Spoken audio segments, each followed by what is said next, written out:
At 12:13 a.m., my phone vibrated in the darkness. It was my son, an FBI agent, calling with a trembling voice.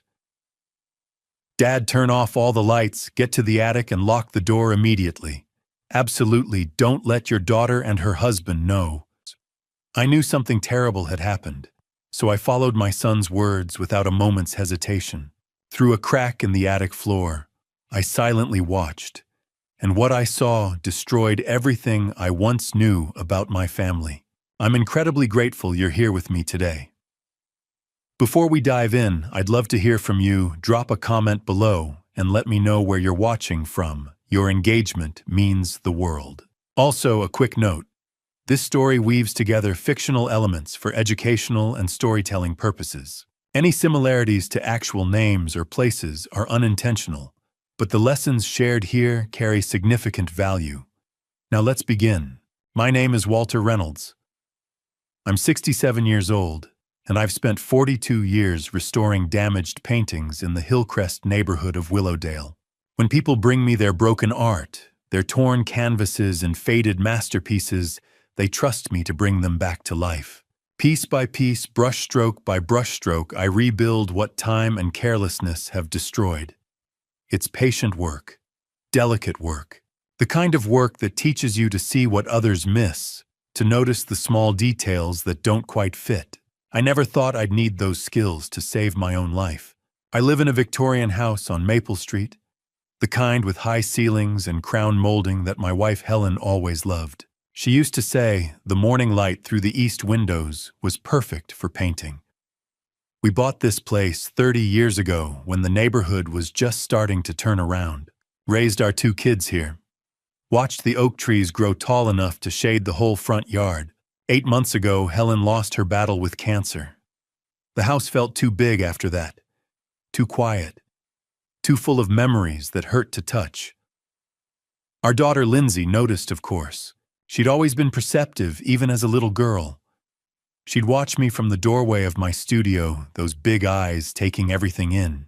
6 months ago, Lindsay showed up with her husband Cameron and a proposition. We were sitting in my kitchen, the autumn sun slanting through those east windows Helen had loved so much. Lindsay reached across the table and took my hand. "Dad, you shouldn't be alone in this big house," she said, her voice soft with concern. "Cameron and I have been talking. Our lease is ending anyway. What if we moved in with you just for a while? We could help out, keep you company. You're not getting any younger." I should have paid attention to that last part. You're not getting any younger. But I was lonely, and she was my daughter, and the thought of having family around again felt like a lifeline. Cameron smiled his practiced smile and added, "We'd take care of everything, Walter. Yard work, maintenance, whatever you need. You've worked hard your whole life. Time to take it easy." So I said yes. They moved in the following week. At first, it felt good having people in the house again. Lindsay would make dinner. Cameron would handle the bills that had been piling up. They were attentive, almost too attentive. Every time I turned around, one of them was there asking if I needed anything, if I was feeling all right, if I'd taken my vitamins. The vitamins, that's where it started, though I didn't realize it then. Lindsay brought them to me the first night, a small white pill in her palm. "The doctor prescribed these for you, Dad. They'll help with your memory, keep you sharp." I didn't remember going to any doctor, didn't remember any prescription, but Lindsay seemed so certain, so caring, that I swallowed it down with a glass of water.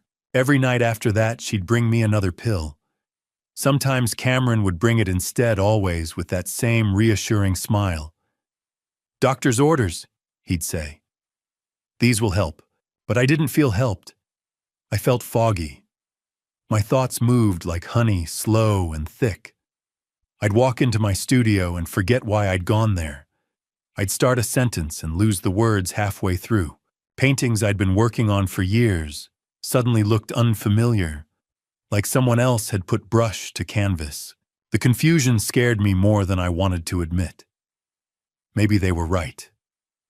Maybe I was getting old, losing my edge. Maybe I needed help. Then came the hallucinations. One night, I woke to use the bathroom. The house was dark and quiet. I shuffled down the hallway, still half asleep, when I saw her. Helen, standing in the corner of our bedroom, wearing the blue dress she'd been buried in. She was looking at me with those sad eyes, not speaking, just watching. My heart nearly stopped. I blinked hard, squeezed my eyes shut, and opened them again. She was still there. I could see the fabric of her dress moving slightly, as if in a breeze I couldn't feel. "Helen." My voice came out as a whisper. She didn't answer, didn't move. Just stood there watching me with that terrible sadness. I must have made some sound, because suddenly Lindsay was there, her hand on my arm. "Dad, are you okay? What's wrong?" When I looked back at the corner, Helen was gone. I couldn't finish. "How do you tell your daughter you're seeing her dead mother?" Lindsay guided me back to bed, her face arranged in concern. "It's okay, Dad. You were dreaming. The mind plays tricks sometimes, especially at night. That's why you need your rest and your vitamins." She tucked me in like I was a child, like I was helpless. The next morning, I felt like I was moving through water. Everything seemed distant, unreal. I went down to the kitchen, needing coffee, needing something to clear the fog in my head. Lindsay and Cameron had already left for work. The house was empty again. I was looking for the coffee filters when I knocked over a stack of papers on the counter. They scattered across the tile floor. I knelt down to gather them up, my knees protesting the movement, when one particular page caught my eye. It was a form, official-looking, with the letterhead of some medical facility I'd never heard of. Evergreen Behavioral Center. But that wasn't what made my hands start to shake. It was my name at the top. Walter Reynolds. Age 67. And below that, a series of checkboxes. Delusions, hallucinations, paranoia, memory loss, inability to care for self, danger to self or others. None of the boxes were checked yet. The form was blank, waiting, but it was already filled out with my personal information. My date of birth, my address, even my social security number. Someone had prepared this. Someone was planning to have me evaluated, to have me declared incompetent. I stood there in my kitchen, the morning light streaming through Helen's favorite windows, holding that form in my trembling hands. The coffee pot gurgled behind me, mundane and ordinary, while my whole world tilted on its axis. The next morning I found something that made my blood run cold. A psychiatric evaluation form, with my name on it. I wasn't always this suspicious of my own daughter. There was a time when Lindsay was the light of my life, when her laughter filled this house like music. I can still see her at 8 years old, perched on the tall stool in my studio, watching me work on a damaged oil painting. Some kid had donated it to a school fundraiser, a 19th century portrait with a tear right through the subject's face. Most people would have thrown it away. But Lindsay understood that broken things could be beautiful again. She handed me tools with the seriousness of a surgeon's assistant. When I finally blended the last stroke to hide that terrible tear, she clapped her hands together. "Daddy, why do you fix broken paintings?" She asked, her eyes wide with that child's curiosity that sees magic in everything. I set down my brush and pulled her onto my lap.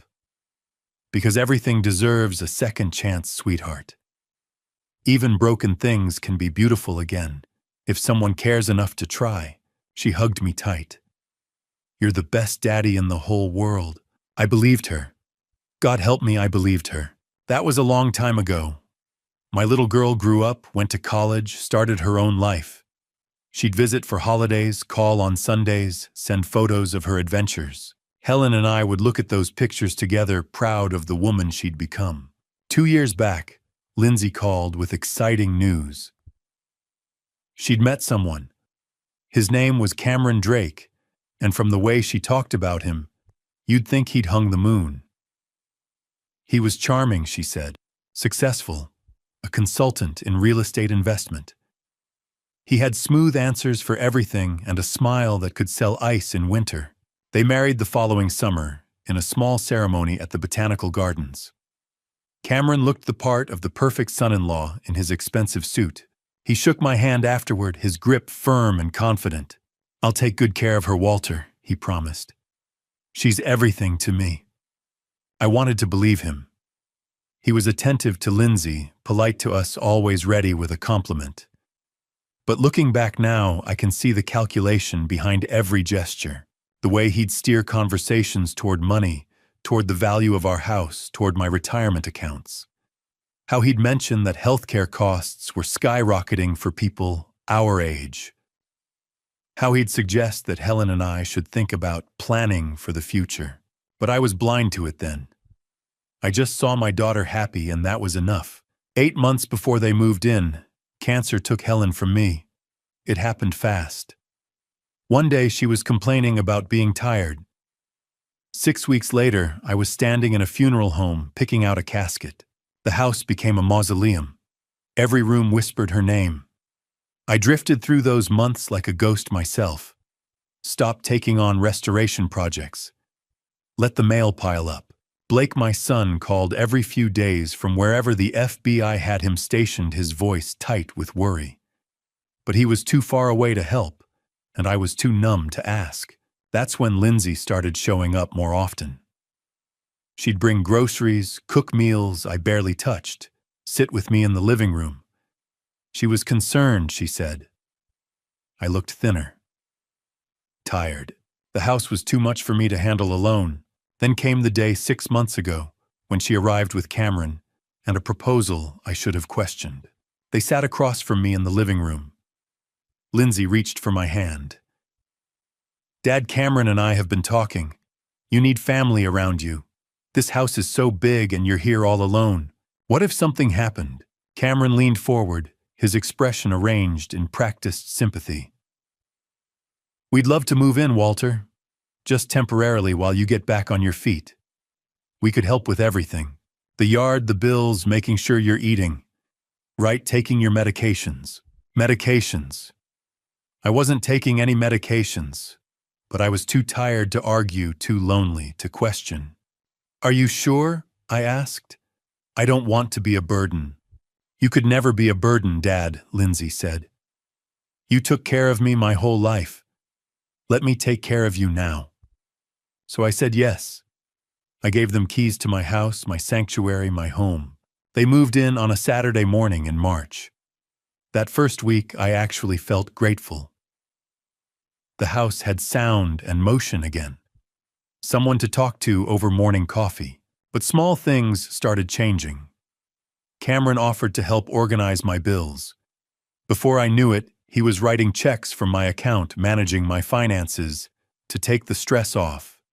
Lindsay started going through my medications, bringing me pills in the morning, pills at night, always with that same concerned smile. And I started feeling different, foggy, disconnected, like my own thoughts were moving through mud. Within weeks, Cameron started installing security cameras. He did it methodically, room by room, always with a reasonable explanation. The front door camera was for package theft. The living room camera was in case I fell. The hallway camera could monitor if I was wandering at night. "For your safety," he'd say, mounting another small black eye to watch my every move. "At your age, we can't be too careful." I watched him drill holes in Helen's carefully painted walls and told myself it was thoughtful, that they cared. I didn't realize they were watching me in my own home. It took me a few days to realize just how many cameras Cameron had installed, slowly, methodically, like a net tightening around me. The first one I'd noticed was in the living room, mounted high in the corner near the crown molding. Cameron had pointed it out casually one afternoon. "Just a precaution, Dad," he'd said. "You know, in case anything happens." At the time, I'd nodded. It seemed reasonable. I was 67 after all, and Helen was gone. Maybe it wasn't such a bad idea to have a little extra security. But then I found another in the hallway, and another in the kitchen angled toward the stove, and one more in the upstairs bathroom tucked behind the mirror's edge where I almost didn't see it. That one made my stomach turn.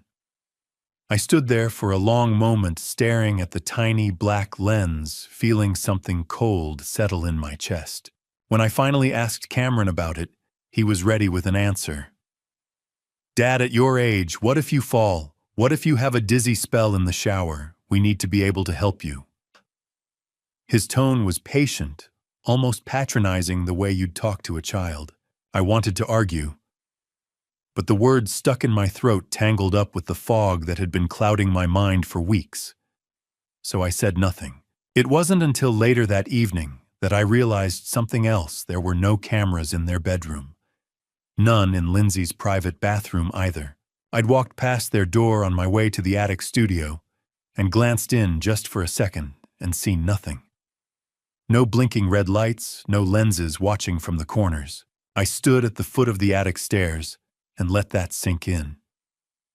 They were watching me everywhere, except in the two places they controlled their own space and mine. When I asked Cameron about it the next morning, he didn't miss a beat. "The attic, Dad. You've got all those chemicals up there, turpentine, varnish, all that restoration stuff. The fumes would wreck the cameras in a week." He clapped me on the shoulder, his grip just a little too firm. "Besides, you're safe up there. You're doing what you love. We don't need to worry about you when you're painting." I nodded again. I always seem to be nodding these days.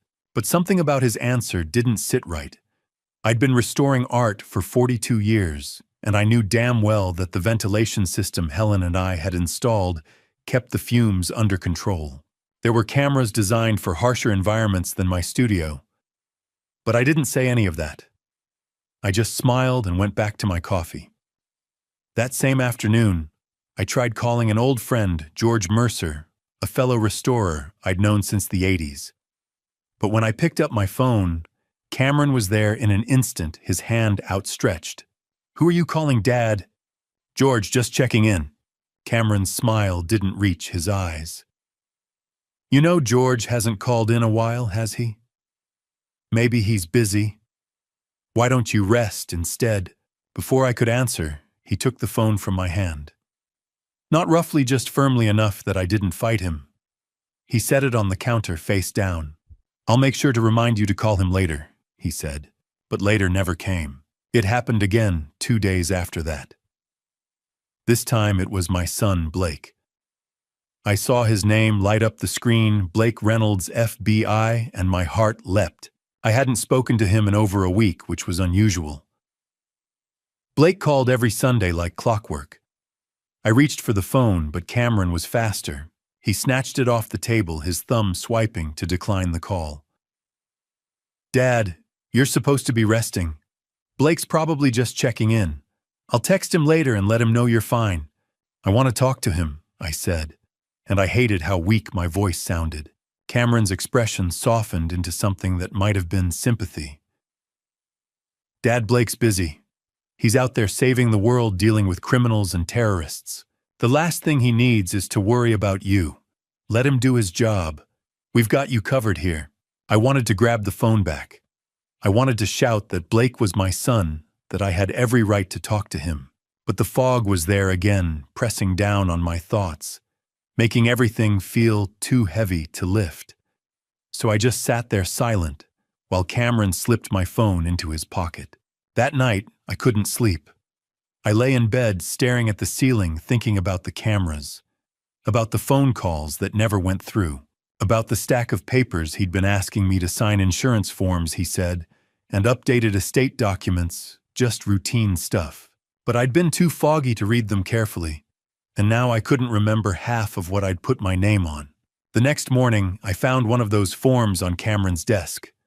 I wasn't snooping, I'd just been looking for a pen. I picked it up, squinting at the fine print. My signature was at the bottom, clear as day, but I didn't recognize the document. Something about account access. Something about power of attorney. My hands started to shake. I set the paper down carefully, exactly where I'd found it, and backed out of the room. My heart was pounding so hard I could feel it in my throat. I didn't know what that paper meant, not yet, but I knew it wasn't good. That night, Lindsay brought me my vitamin. She always did it herself, never Cameron. She'd smile and hand me the little white pill with a glass of water, and she'd stand there watching until I swallowed.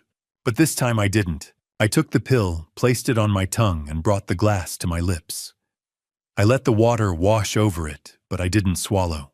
I kept the pill tucked under my tongue, hidden, while Lindsay watched me with that same patient smile.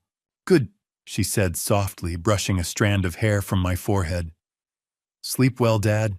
When she left, I spat the pill into my palm. It was small and round and chalky white with no markings. I stared at it for a long time, turning it over between my fingers, wondering what they were really giving me.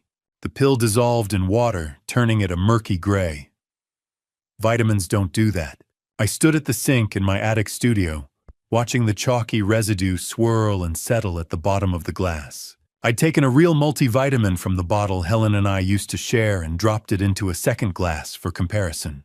That one fizzed briefly and dissolved clear, leaving only a faint orange tint from the coating. The pill Lindsay had given me last night left something else, entirely a gray sludge that clung to the sides of the glass like sediment. I poured both glasses down the drain and stood there for a long time, gripping the edge of the sink. I thought about Helen, about the night I'd seen her standing in the corner of my bedroom, her face pale and sad. I'd thought I was losing my mind. I'd thought grief had finally broken something inside me that couldn't be fixed. But it wasn't grief. It was the pills. I pulled out the old laptop I kept in the studio and opened a private browser window. My fingers felt clumsy on the keys, but I forced myself to type symptoms of hallucinations, drug-induced confusion, elderly. The results came back in seconds. Hallucinogens, benzodiazepines, sedative hypnotics. A dozen articles about elder abuse, about caretakers using medication to control or incapacitate their victims. I read them all, my chest tightening with every paragraph. The symptoms matched, every single one. I closed the laptop and sat in the dim light of the studio. My life's work surrounded me in half-finished paintings, and now someone, my own daughter, was trying to take it all away. But I needed proof. I needed to know for sure. That afternoon, Lindsay and Cameron left the house to run errands. I heard Cameron's voice in the driveway saying they'd be back in an hour, as if I were a child who couldn't be trusted to walk to the mailbox. I waited until I heard the car pull away. Then I moved. Cameron's office was on the first floor, just off the kitchen. He'd taken over what used to be Helen's sewing room. The door was usually locked, but today it wasn't. I stepped inside, my heart hammering in my chest. The desk was neat, organized to the point of obsession. A stack of folders sat in the center, labeled in Cameron's precise handwriting: insurance, estate, medical. I opened the one marked medical first. Inside, I found a glossy brochure for the Evergreen Behavioral Center. The cover showed a serene photograph of a modern building surrounded by trees. Specialized care for cognitive and behavioral health, the tagline read. Private rooms, 24-hour monitoring. A safe, compassionate environment for those who can no longer care for themselves.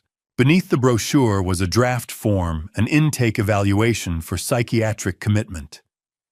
My name was already filled in at the top: Walter Reynolds, age 67, and below that a checklist of symptoms, some already marked: hallucinations, delusions, paranoia. The boxes were checked in blue ink. Cameron's handwriting. I stared at the form for a long time, feeling something cold and sharp settle in my chest. This wasn't a precaution. This wasn't concern. This was a plan. They were going to have me committed. They were going to lock me away in that place, sign papers that said I was incompetent, and take everything I had. The house, the savings, the paintings, all of it. I took a photo of the form with the old phone from my studio and slipped it back into the folder exactly as I'd found it. My hands were steadier now. Anger has a way of clearing the fog. I was back in the living room, pretending to read a newspaper, when the knock came at the door. At first I thought it was Lindsay and Cameron returning early, but the knock was too soft, too hesitant. I opened the door to find Catherine Hayes standing on the porch, a ceramic dish covered in foil in her hands. Catherine was a fixture of the neighborhood, 65, silver-haired, with sharp eyes and a no-nonsense manner. She and Helen had been friends. I hadn't seen much of her since the funeral. "Walter," she said, her voice warm but cautious, "I brought you some casserole." She paused, her gaze sweeping over me. Her expression shifted. "Are you all right?" I opened my mouth to say yes the way I always did. But something stopped me. Maybe it was the way she was looking at me, not with pity, but with the sharp, clinical assessment of someone who'd spent 3 decades as a nurse. Catherine stepped inside, setting the casserole on the hall table. She lowered her voice. "Walter, I've been a nurse for 30 years. I know medication issues when I see them. You don't look well." I glanced toward the stairs, toward the cameras I knew were watching. But Catherine had already noticed. Her eyes flicked to the corner of the living room, to the small black lens mounted near the ceiling, and her mouth pressed into a thin line. Before I could answer, I heard the front door open. Lindsay's voice rang out bright and false. She appeared in the hallway a moment later, her smile freezing when she saw Catherine. "Mrs. Hayes, how nice of you to stop by. But Dad really needs to rest." "Don't you, Dad?" Catherine didn't move. I appreciate your concern," Lindsay said, stepping between us. "But we have everything under control. Cameron and I are taking excellent care of him." Catherine's jaw tightened. For a moment I thought she might argue, but then she picked up her empty dish and turned toward the door. As she passed me, she leaned in close. Her voice barely a whisper. "If you need me, I'm 2 houses down." And then she was gone. Lindsay closed the door and turned to me, her smile sharp. "Dad, don't bother the neighbors with your episodes. People might get the wrong idea." I nodded. I always seemed to be nodding, but inside, something had shifted. Catherine had seen. She knew, and more importantly, she'd offered to help. That night, after Lindsay brought me my vitamin, and I tucked it under my tongue again, I lay in bed and thought about Blake. My son, the FBI agent, the one who'd always been a little too cautious about security and worst-case scenarios. 6 months ago, he'd visited for Thanksgiving. He'd pulled me aside in the kitchen and pressed something small and rectangular into my hand. "It's a backup phone, Dad," he'd said quietly. "Prepaid, no contract, no tracking. Keep it charged and hidden somewhere safe, just in case." At the time, I'd thought he was overreacting.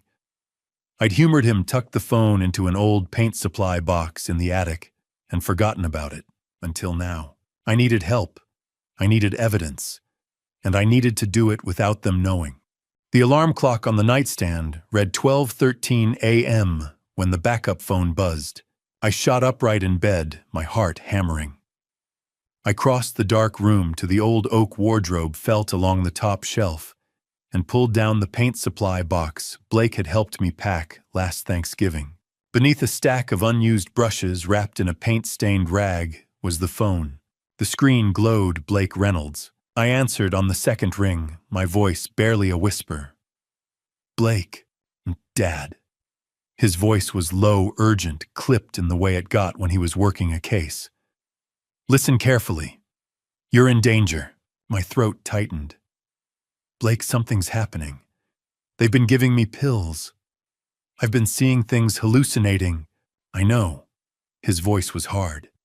"Dad, I've been investigating Cameron for 3 months. He's not who he says he is." The room seemed to tilt. "What do you mean?" "He's a con artist, a professional. Real name is Kevin Drake, or it was last time he got arrested. Before that, he was Marcus Sullivan.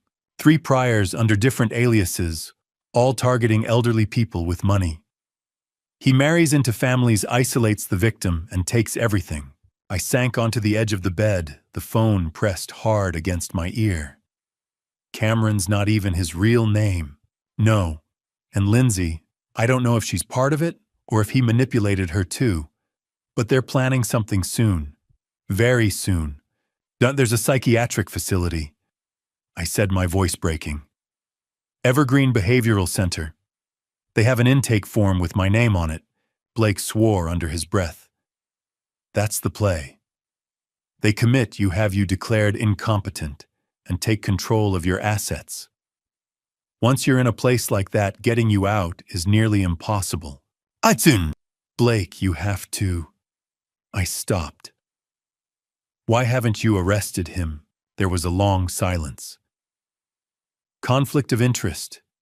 You're my father. My supervisor made it very clear I can't be the agent of record on this case. If I push it, the whole investigation gets thrown out on a technicality, and Cameron walks.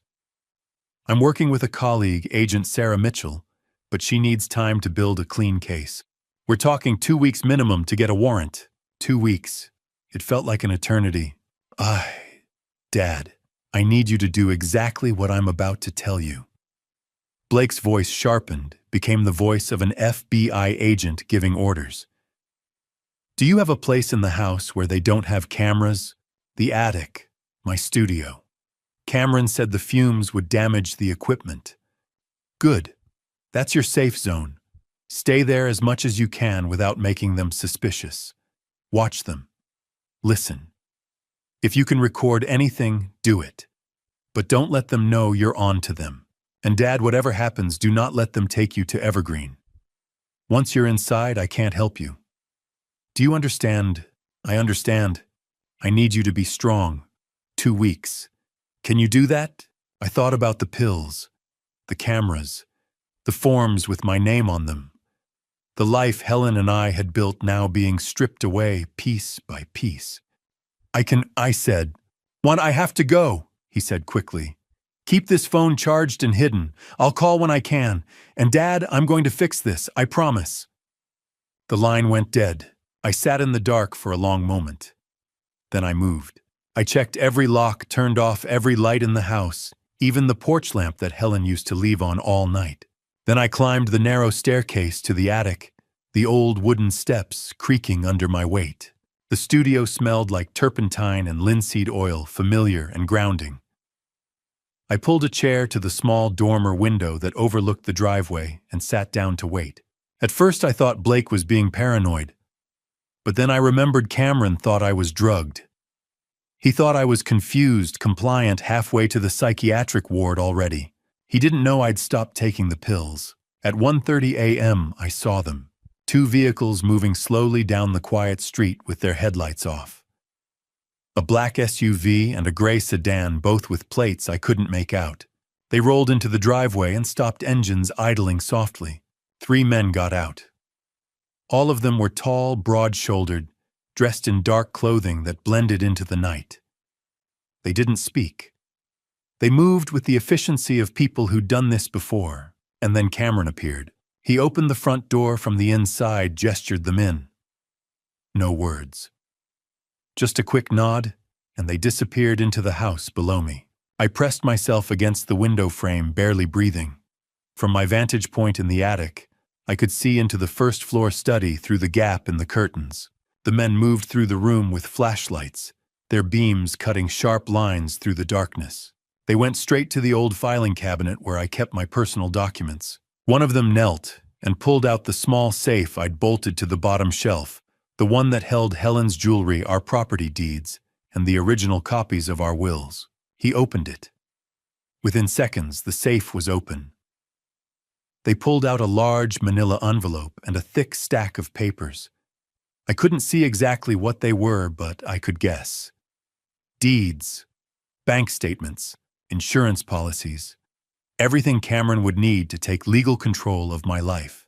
30 minutes later, they were gone. The cars rolled back out of the driveway, headlights still off, and vanished into the night. I waited another 10 minutes, then crept downstairs and checked the study. The safe was still open, its contents scattered. The envelope and half the documents were missing. Cameron had locked the front door again and gone back to bed as if nothing had happened. I returned to the attic and sat by the window watching the sky. My hands were still shaking, but it wasn't fear anymore. It was rage, cold, sharp, and clarifying. After they left, I sat in that attic until dawn broke. Watched the sky turn from black to gray to pale blue, thinking, planning. By the time morning came, I knew exactly what I needed to do. I nearly jumped out of my skin when Lindsay's voice called from the bedroom doorway. "Dad, I thought I heard you talking." My hand shot to the phone hidden beneath my pillow, Blake's backup phone, still warm from the call. I forced myself to stay still.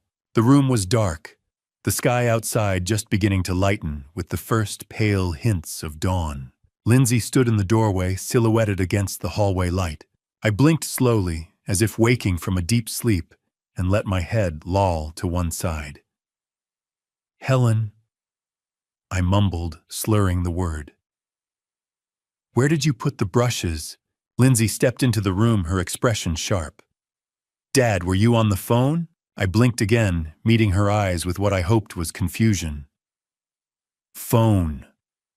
My voice cracked thick with false drowsiness. "No. I was dreaming about your mother." She didn't move. For a long moment, she just stood there watching me. Then her gaze swept the room over the nightstand, where my regular phone sat untouched, over the wardrobe, over the rumpled blankets. I kept my breathing slow and even my face slack. Finally, she sighed. "Okay, Dad. Go back to sleep." But her voice was tight, uncertain. She pulled the door closed, and I heard her footsteps retreat down the hall. I waited, counted to 60. Then I slipped the backup phone from under the pillow, wrapped it in an old shirt, and buried it at the bottom of the wardrobe beneath a stack of sweaters. My hands were shaking. That had been too close. A few hours later, after a tense breakfast, where I palmed Lindsay's vitamin under my tongue and spat it out in the bathroom, I made my announcement. "I think I'll spend the day in the attic," I said, keeping my tone casual. "Need to sort through some old paintings." Lindsay looked up from her coffee, her smile a little too bright. "That's nice, Dad. Just don't overdo it, okay?" Cameron called from the kitchen, his voice cheerful and false. "Yeah, Dad. Take it easy up there." I nodded and climbed the narrow staircase to the attic.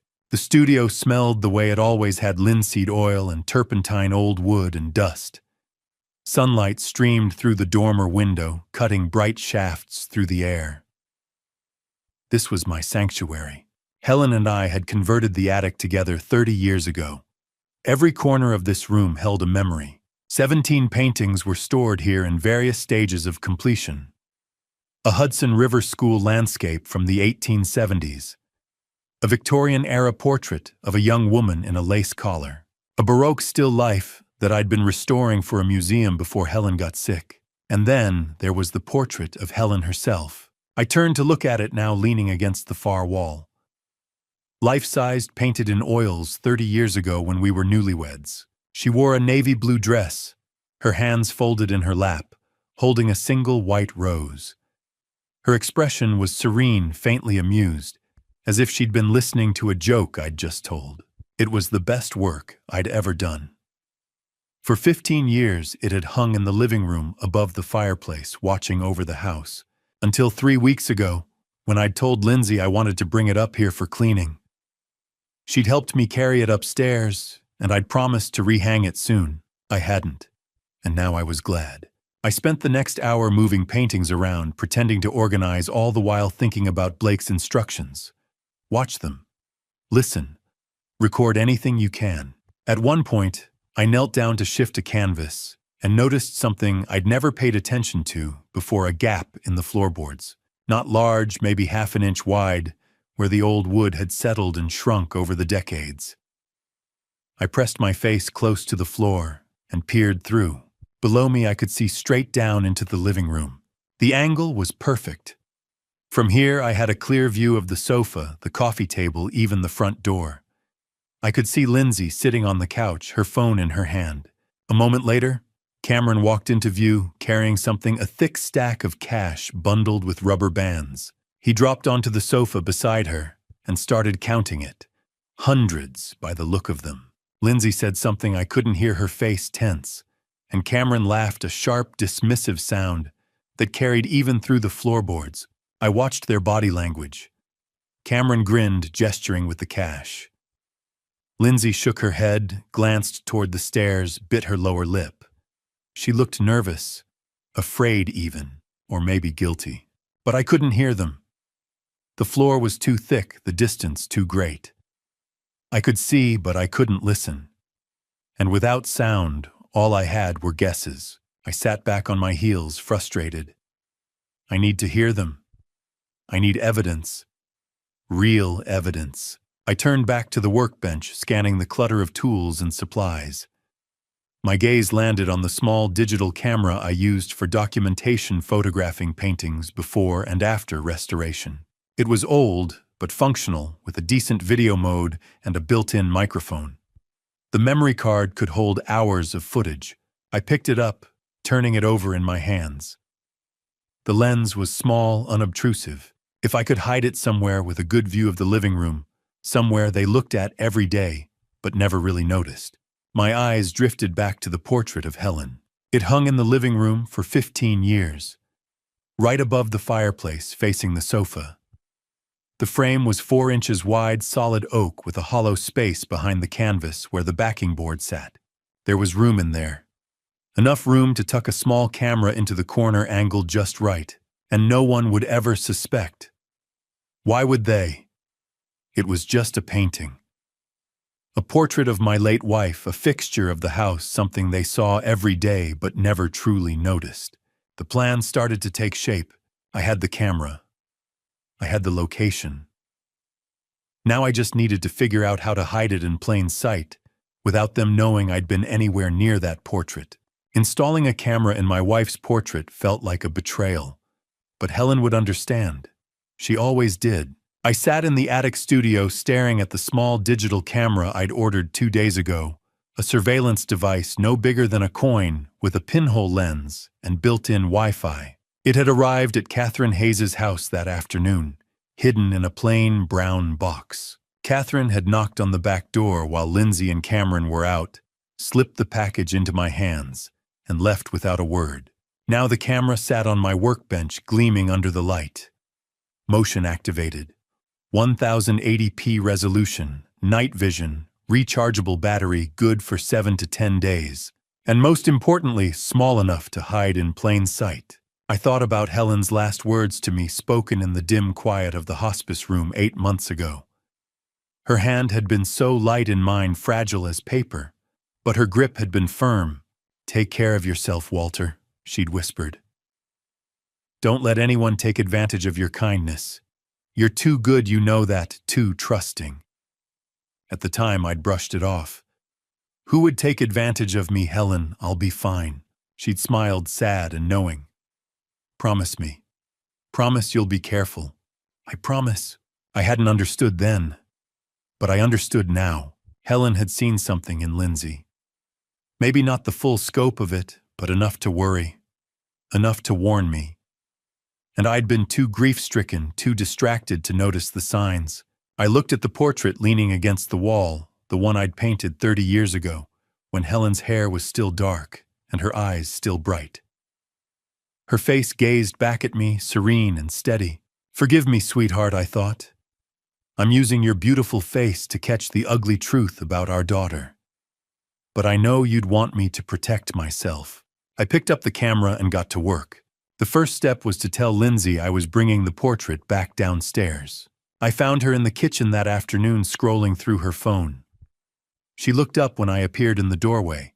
"Lindsay," I said, keeping my voice casual, "I'm bringing your mother's portrait back down today. The frame's fixed." She blinked, surprised. "Oh.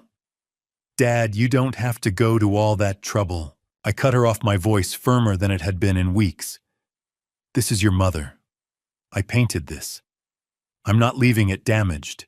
For a moment, she just stared at me. It was the first time I'd pushed back against her in months, the first time I'd refused to be placated or redirected. "Okay, Dad," she said slowly. "Whatever you want." Cameron glanced over from the sink, his expression unreadable. "Need help carrying it down, Dad?" "You know," I said. "I can manage." I climbed back upstairs, my heart pounding. The installation took 2 hours. I worked methodically the way I always had when restoring a painting. First, I laid the portrait face down on the workbench. Then, I removed the small tacks holding the backing board in place, gently lifting it away to reveal the hollow space behind the canvas. The stretcher bars created a gap of about 2 inches between the painted surface and the backing. Plenty of room. I studied the back of the canvas, tracing the faint outline of Helen's face through the weave of the fabric. Her eyes. That's where the camera needed to go. Using a precision drill bit, just 2 millimeters wide, I carefully pierced a hole through the canvas from the back, positioning it at the exact center of her left pupil. The drill bit slid through easily, and when I held the canvas up to the light, I could see a pinpoint of brightness where the hole had opened. Her eyes always seemed to follow you around the room, I thought. Now they really would. I mounted the camera on a small strip of double-sided tape, pressing it firmly against the back of the canvas so that the lens aligned perfectly with the pinhole. Then I powered it on and connected my old tablet to the camera's Wi-Fi signal, an independent network that wouldn't show up on Cameron's router. The app loaded slowly, and then the screen flickered to life. I was looking at my own workbench from the camera's perspective. The image was dim light, struggled to pass through such a small opening, but it was clear enough. I tested the microphone by speaking aloud. A moment later, I played back the recording. My voice came through crisp and clear. Perfect. I carefully replaced the backing board, securing it with the tacks, and turned the portrait over. From the front, there was nothing. No sign of the camera, no hint of the tiny lens hidden in the painted pupil.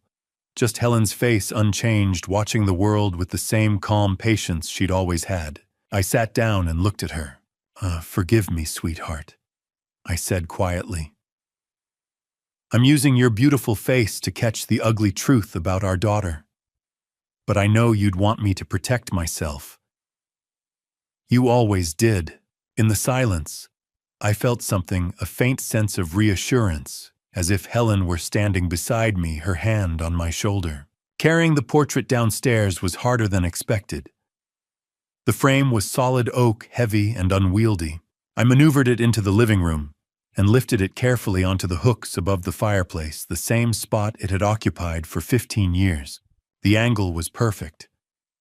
Helen's gaze and the camera's lens looked straight across the room toward the sofa and the coffee table. Anyone sitting there would be directly in view.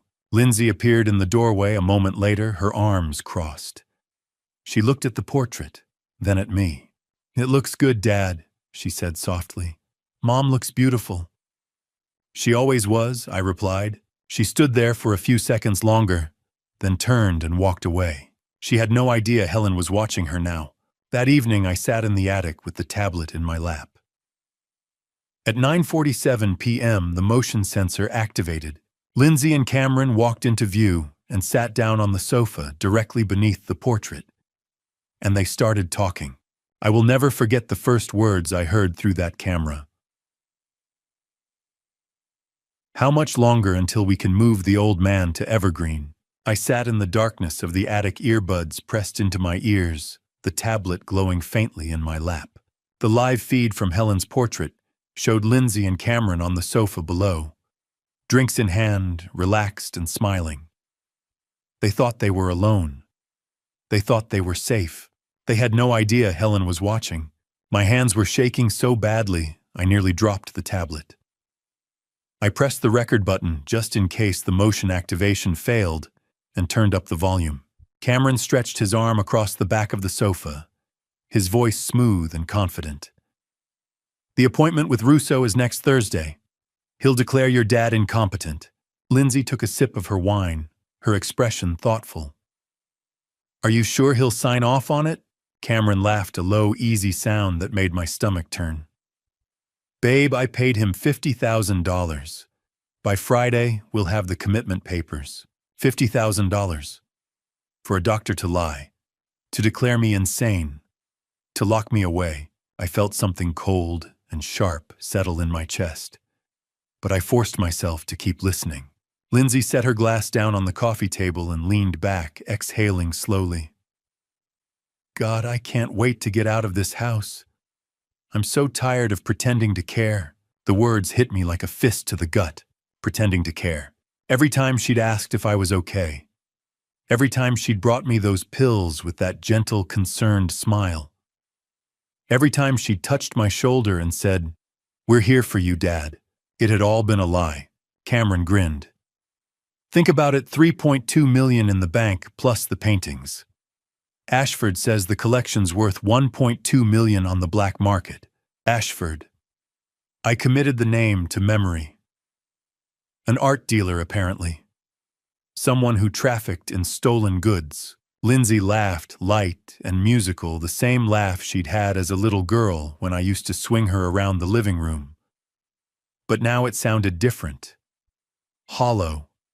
Venomous. 4.5 million total, she said, swirling her wine. Not bad for 6 months of playing the devoted daughter. I stared at the screen, tears blurring my vision. That was my daughter. My little girl. The one who used to sit in my studio and ask me about second chances. The one who'd cried at Helen's funeral and held my hand through the service. Where had she gone? Or had she ever really been there at all? Cameron took a drink and leaned forward, his elbows on his knees. The drugs, the isolation, everyone in town thinks Walter's losing his mind. Mrs. Hayes almost screwed things up, Lindsay said, her voice edged with irritation. Cameron waved a dismissive hand. No one listens to nosy old women. I thought of Catherine, kind, sharp-eyed Catherine, who'd noticed something was wrong and tried to help. And Cameron dismissed her as a nosy old woman, as if her concern meant nothing. Rage flickered in my chest, hot and bright, cutting through the grief. Lindsay bit her lip, glancing toward the stairs. Do you think Blake suspects anything? Cameron shrugged. He's too busy with the FBI. And conflict of interest means he can't touch us. Even if he wanted to, his hands are tied. He knew. Cameron knew about the FBI regulations, about the restrictions on Blake's investigation. He'd done his homework. This wasn't some impulsive scheme, it was calculated, researched, professional. Blake had been right. Cameron was a con artist, and he was good at it. I wiped my eyes with the back of my hand, but the tears kept coming. Silent. Hot. I couldn't stop them. Then Lindsay's phone buzzed. She glanced at the screen, and her expression shifted just slightly, but enough that I noticed. Something softened in her face. Something private. I need to take this, she said, standing up quickly. Cameron barely looked up. Sure, babe. She walked out of the frame, her voice fading as she moved into the hallway. The camera's microphone still picked up her words, muffled and distant, but audible. Hey. Yeah, everything's on track. Next week. I know. I love you too. I froze. I love you too. Her voice had changed. It wasn't the cool, calculating tone she used with Cameron. It was warm, intimate, tender. She came back into the living room a moment later, slipping her phone into her pocket. Cameron looked up from his drink. Your mom? Lindsay didn't hesitate. Yeah, she was just checking in. Cameron nodded and took another sip, completely unbothered. But I sat there in the dark, my heart pounding, my mind racing. Liar. Lindsay's mother, my wife, had been dead for 8 months. So who the hell had she just told she loved? I watched the rest of the recording in silence. Lindsay and Cameron finished their drinks, talked briefly about logistics, moving expenses, travel plans, something about a rental property in Florida, and then went to bed. By the time the feed went dark, it was past midnight. I sat in the attic for a long time after that, staring at the frozen image on the tablet screen. Lindsay's face caught mid-laugh, her eyes bright with satisfaction. I saved the recording. Every word, every laugh, every moment of betrayal. The file uploaded automatically to a cloud account I'd set up under a fake name, one more precaution Blake had taught me years ago, back when I thought he was being paranoid. But that phone call haunted me. I love you too. Who was she saying that to? Because it sure as hell wasn't Cameron sitting right next to her. The next morning, Catherine Hayes was standing on my doorstep. And she wasn't leaving without answers. I saw her through the front window before she knocked, silver hair pulled back in a neat bun, her posture rigid with determination. Lindsay and Cameron had left half an hour earlier, something about errands and appointments, and I'd been alone in the house reviewing last night's recording for the third time. When the knock came, I hesitated. But then I remembered the way Catherine had stood up to Cameron, the way she'd called elder abuse by its name, and I opened the door. "Walter," she said, her voice low and urgent. "We need to talk. My sister died in a place like Evergreen." I recognized the pattern. I stepped aside and let her in. We sat in the attic, the safest place in the house. Catherine didn't ask why I led her there. She just followed, her sharp eyes taking in the paintings, the workbench, the small tablet I'd left sitting by the window. "Your sister?" I asked quietly. Catherine nodded, her hands folded tightly in her lap. "Sarah, my younger sister. 10 years ago, her daughter-in-law had her committed to a facility just like Evergreen. Said Sarah was delusional, a danger to herself. Within 6 months, Sarah was dead. And by the time I found out what was really happening, it was too late." Her voice cracked on the last word, and I saw the weight of a decade's guilt settle across her shoulders. "I didn't fight hard enough for her," Catherine said. "I let them convince me she was sick, that the family knew best. I won't make that mistake again." I looked at her for a long moment, this woman who'd barely known me before Helen died, who had no reason to get involved in my mess. And I made a decision. "I know," I said. "I know what they're planning." I showed her the tablet, played her a snippet of last night's recording, just enough. Cameron's voice, smooth and confident, 3.2 million in the bank. Lindsay's laugh. "Not bad for 6 months of playing the devoted daughter." Catherine's face went pale, then red with fury. "I called your son," she said, her voice shaking. "Blake. I found his number in the FBI directory, and I called him 2 days ago. Told him what I've been seeing, the pills, the isolation, the way they watch you. He said he's working on it, but he needs time. He said my testimony would be crucial because I'm an independent witness, not family." "Thank you," I whispered. Catherine reached into her purse and pulled out a small notebook. "I've been keeping a log. Dates, times, things I've observed. Lindsay intercepting your mail. Cameron blocking visitors. The way you've looked confused, unsteady since they moved in." She set the notebook on the workbench. "This is yours now. Use it however you need to." Then she pressed a key into my hand, a small brass key on a plain ring. "My house. 2 doors down. If you need to get out, my door is always open." I stared at the key, my throat tight. "Catherine, don't thank me," she said firmly. "Just promise me you'll fight. Promise me you won't let them win. I promise." We were coming down the attic stairs when I heard the front door open. Catherine and I froze. I glanced at her, saw the flicker of alarm in her eyes, but she straightened her shoulders and kept walking. Cameron appeared in the hallway, his expression unreadable. His gaze flicked from Catherine to me, then back to Catherine. "Mrs. Hayes," he said, his voice cool and measured. "I didn't realize we were expecting company." "I brought Walter a casserole," Catherine said smoothly. "Just checking in." Cameron's smile didn't reach his eyes. "That's very kind. But Walter's family is taking care of him. He doesn't need outside interference." Catherine's jaw tightened. "I'm not interfering. I'm concerned." "Your concern is noted," Cameron said, stepping closer. "But Walter's situation is a private family matter."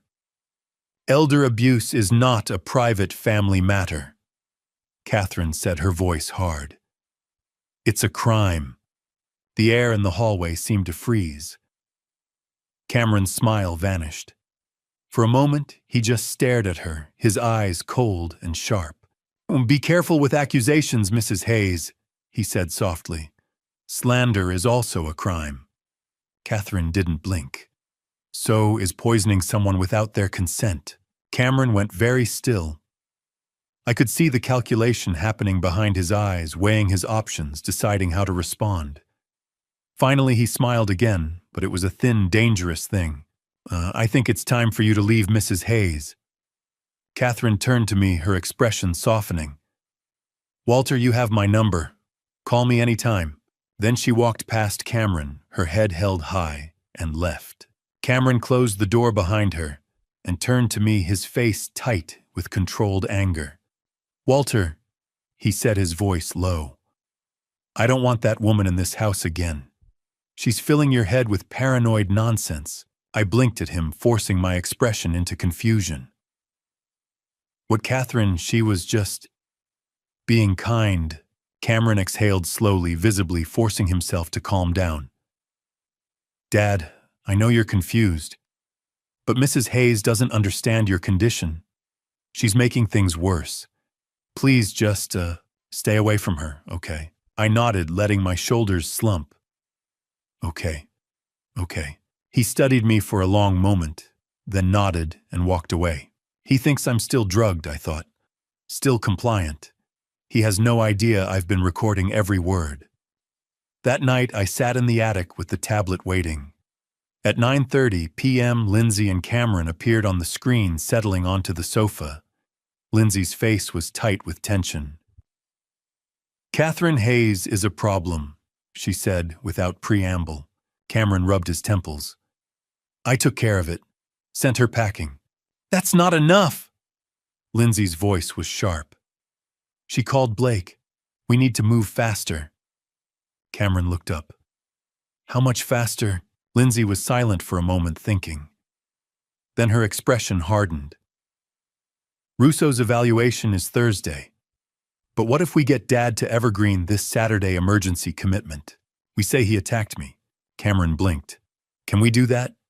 Russo owes us. He'll backdate the paperwork. We just need to stage an incident. I'll have a bruise, maybe a scratch. Enough to justify emergency commitment. What if Blake finds out? Lindsay's smile was cold. By the time Blake gets his warrant, Dad will be locked in Evergreen, declared incompetent, and will have power of attorney. Game over. And once he's in there, it's nearly impossible to get him out. You know how these places work. Cameron nodded slowly. Okay, Saturday. I'll back you up. We'll say he's been getting violent, aggressive. The drugs made him paranoid. Perfect. Call Russo in the morning. Tell him we need the papers ready by Saturday noon. I stopped the recording, my hands shaking. Saturday, not next Thursday, not in 8 days, in 2 days. Blake had said he needed 2 weeks to get a warrant. But Lindsay and Cameron were moving the timeline up. They were going to lock me away in 48 hours, and there was nothing Blake could do to stop it in time. 2 days. I had 2 days to gather enough evidence, pull Blake in, and stop them from taking me to Evergreen. And I still didn't know who Lindsay was really working with. I spent that entire day researching Evergreen Behavioral Center. What I found made my blood run cold. I sat in the attic with my old laptop balanced on my knees, connected to the internet, through a mobile hotspot from Blake's backup phone. I couldn't risk using the house Wi-Fi. Cameron would see the search history. Evergreen's website looked professional. Almost too professional. Glossy photographs of serene courtyards and smiling staff members. Testimonials from grateful families. An award badge proclaiming them Best Mental Health Facility 2022. But when I dug deeper, the veneer started to crack. I searched Evergreen Behavioral Center complaints. Then Evergreen Behavioral Center lawsuit. The results came slowly, buried beneath layers of search engine optimization. But they were there. 3 lawsuits in the past 5 years. All settled out of court. All sealed with non-disclosure agreements. Just vague references to allegations of wrongful confinement and financial disputes. One article caught my eye, a short piece from a local news site published 2 years ago. The headline read, "Family Questions Mental Health Facility After Mother's Passing." The article mentioned a man named Robert Klein, 58, whose mother Margaret had died after 6 months at Evergreen. Robert had tried to sue, but the case had been settled quietly. Reading between the lines, it was clear Robert hadn't gotten justice. Just money. Hush money. I kept searching. Robert Klein's name led me to a Facebook group, Families Against Elder Abuse. I found his profile, sent him a private message, and waited. He replied 30 minutes later with a phone number. My hands were shaking when I dialed. Hello. Robert's voice was wary, tired. Mr. Klein, my name is Walter Reynolds. I think my family is trying to get me into Evergreen. I saw your mother's case. There was a long silence. Then a bitter, exhausted laugh. Evergreen. God. His voice dropped. Mr. Reynolds, don't let them take you there. I'm trying not to, I said, but I need to know what I'm up against. Robert exhaled slowly. My mother was sharp as a tack at 68. Then my sister said Mom was declining. Said she needed professional care. Got a doctor to sign commitment papers. Dr. Gerald Russo. I gripped the phone tighter. Russo, Dr. Gerald Russo. Sahantashe mukutikakam spanomon. You know him too. Robert's voice turned hard. He's part of the racket. He signs off on anyone Evergreen wants. Within 2 months at Evergreen, my mother actually was confused. They had her so drugged up she couldn't remember her own name. She had $2 million in savings, Mr. Reynolds. By the time I finally got her out, there was $40,000 left. 40,000, I repeated, stunned. Evergreen charges $15,000 a week. Over 6 months, that's $360,000. Where did the rest go? His voice cracked. I found wire transfers to shell accounts, payments to consultants and legal fees I never authorized. By the time I got access to her records, it was too late. And 3 months after I brought her home, she died. Heart failure, but I know it was the drugs. I closed my eyes. I'm sorry. Wait, don't be sorry. Fight. Robert's voice steadied. And if you build a case, if you can get them into a courtroom, I'll testify. I'll tell them everything. I kept digging. Another search, Evergreen Behavioral Center survivors. I found a blog post from a year ago. The headline, Woman Escapes Mental Health Facility Alleges Financial Abuse. The woman's name was Margaret Lawson, 71. I tracked down her contact information through the blog's author and called her that afternoon. Hello. Her voice was thin, fragile. Mrs. Lawson, my name is Walter Reynolds. I read about your experience at Evergreen. I think my family is trying to do the same thing to me. There was a long pause, then a shaky breath. Evergreen. I still have nightmares. Margaret's voice wavered, but she told me. Her grandson Daniel had convinced a judge she had dementia. Dr. Russo again, Russo had signed the paperwork. Within weeks, she was locked inside Evergreen, drugged into compliance, and forced to sign over her house, her savings, her stocks. $1.8 million gone. They made me sign papers while I was so sedated I couldn't even read them, she whispered. I thought I was signing get-well cards, but it was deeds, bank transfers, everything. How did you get out? A nurse, Jennifer Wells. She helped me call a lawyer. The lawyer filed an emergency petition, and after 4 months they let me go. But by then, her voice broke. By then, Daniel had everything. I live on Social Security now in a subsidized apartment. I lost everything. I'm going to stop them, I said quietly. If I can get them in front of a judge, will you testify? Yes. Her voice was barely audible. Yes. I'll tell them what they did to me. I hung up and sat in the silence of the attic, staring at my notes. Robert Klein, Margaret Lawson, 2 victims, nearly $4 million stolen. And those were just the ones I'd found in an afternoon. How many others were there? This wasn't just about me. This was a system, a predatory machine that fed on the elderly, the vulnerable, the isolated. And Dr. Russo was the gatekeeper. I was about to close the laptop when the tablet on the workbench lit up a flicker of movement from the camera feed below. I glanced down and froze. A man I'd never seen before was walking into my living room. He was tall, over 6 feet, broad-shouldered, with short dark hair and a neatly trimmed beard. He wore a black suit, a white shirt, no tie. Polished but dangerous. Around 40, maybe. Lindsay appeared from the kitchen, her face lighting up with a smile I hadn't seen her give Cameron in months.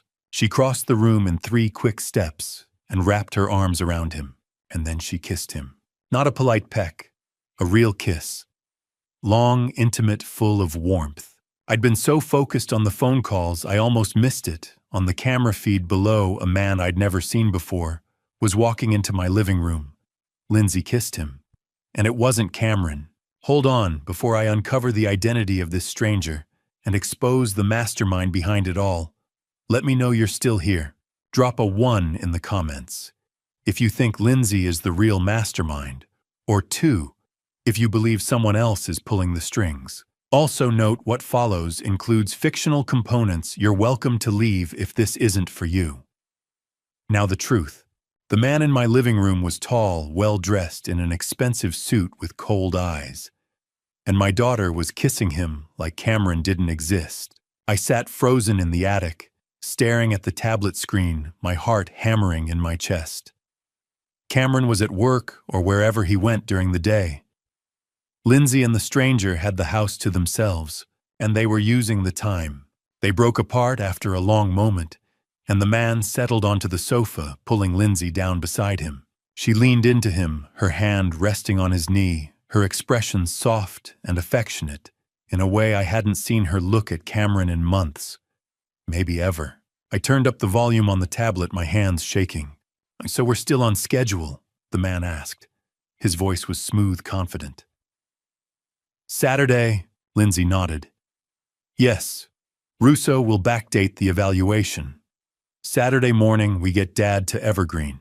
And Cameron," Lindsay laughed, a cold, sharp sound. "Cameron thinks we're splitting the money after the Evergreen thing. He has no idea about the offshore accounts you set up." The man grinned. "3.5 million. All transferred within 48 hours of your father's commitment. By the time Cameron figures it out, we'll be in Grand Cayman." I felt like I'd been punched in the chest. Grand Cayman. Offshore accounts. They weren't just stealing from me, they were planning to disappear. And Cameron, the man I'd thought was the mastermind, didn't even know. Lindsay hesitated, biting her lip. "What if he tries to stop us?" The man, Trevor, I still didn't know his name yet, leaned back, utterly relaxed. "He won't. I've been setting him up for months. The paper trail shows he's the one defrauding your dad. All the documents, all the communications with Russo. Cameron's name is on everything." My stomach turned. Cameron was being framed. He was a patsy, a scapegoat. And when this all came crashing down, he'd be the one holding the bag. Lindsay smiled, leaning in to kiss the man again. "You're brilliant, Trevor." Trevor. Finally, I had a name. "I know," Trevor said, smirking. They shifted on the sofa, settling into a more comfortable position. Trevor draped his arm around Lindsay's shoulders, and they talked like they were planning a vacation, not a crime. "The paintings alone will bring in 1.2 million from Ashford," Trevor said. "I'll handle the sale." Lindsay nodded. Dad's entire collection. Some of them he restored himself. There was no emotion in her voice. No hesitation. She was talking about my life's work paintings I'd spent years bringing back from ruin like they were furniture she was selling at a garage sale. Trevor shrugged. "Sentimental value doesn't pay for a Caribbean penthouse, babe." Lindsay was quiet for a moment. Then she sighed. "Sometimes I wonder if we're going too far." For a split second, I felt a flicker of hope. Maybe she still had a conscience. Maybe there was some part of my daughter left inside her. But Trevor's response crushed that hope immediately. "Too far?" His voice turned sharp, almost annoyed. "Lindsay, you came to me 3 years ago. Your exact words, 'My dad is sitting on a pile of money, and I'm drowning in debt.' This was your plan. 3 years.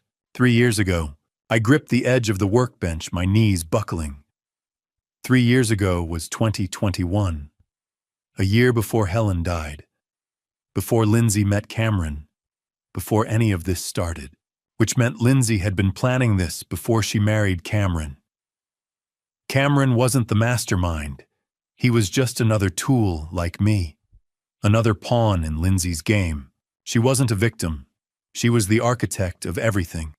I know, Lindsay said quietly, her voice cold again. You're right. I pulled out Blake's backup phone, my hands shaking so badly I almost dropped it. I took a screenshot of Trevor's face from the video feed, clear, well-lit, unmistakable. Then I recorded a 30-second clip of their conversation, just enough to capture Trevor's voice saying, "Cameron's name is on everything," and Grand Cayman. I sent both to Blake with a message. Found this. Lindsay has a partner. Name is Trevor. Sending photo.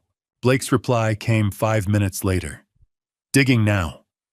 Stay safe. I spent the next hour digging through everything I had.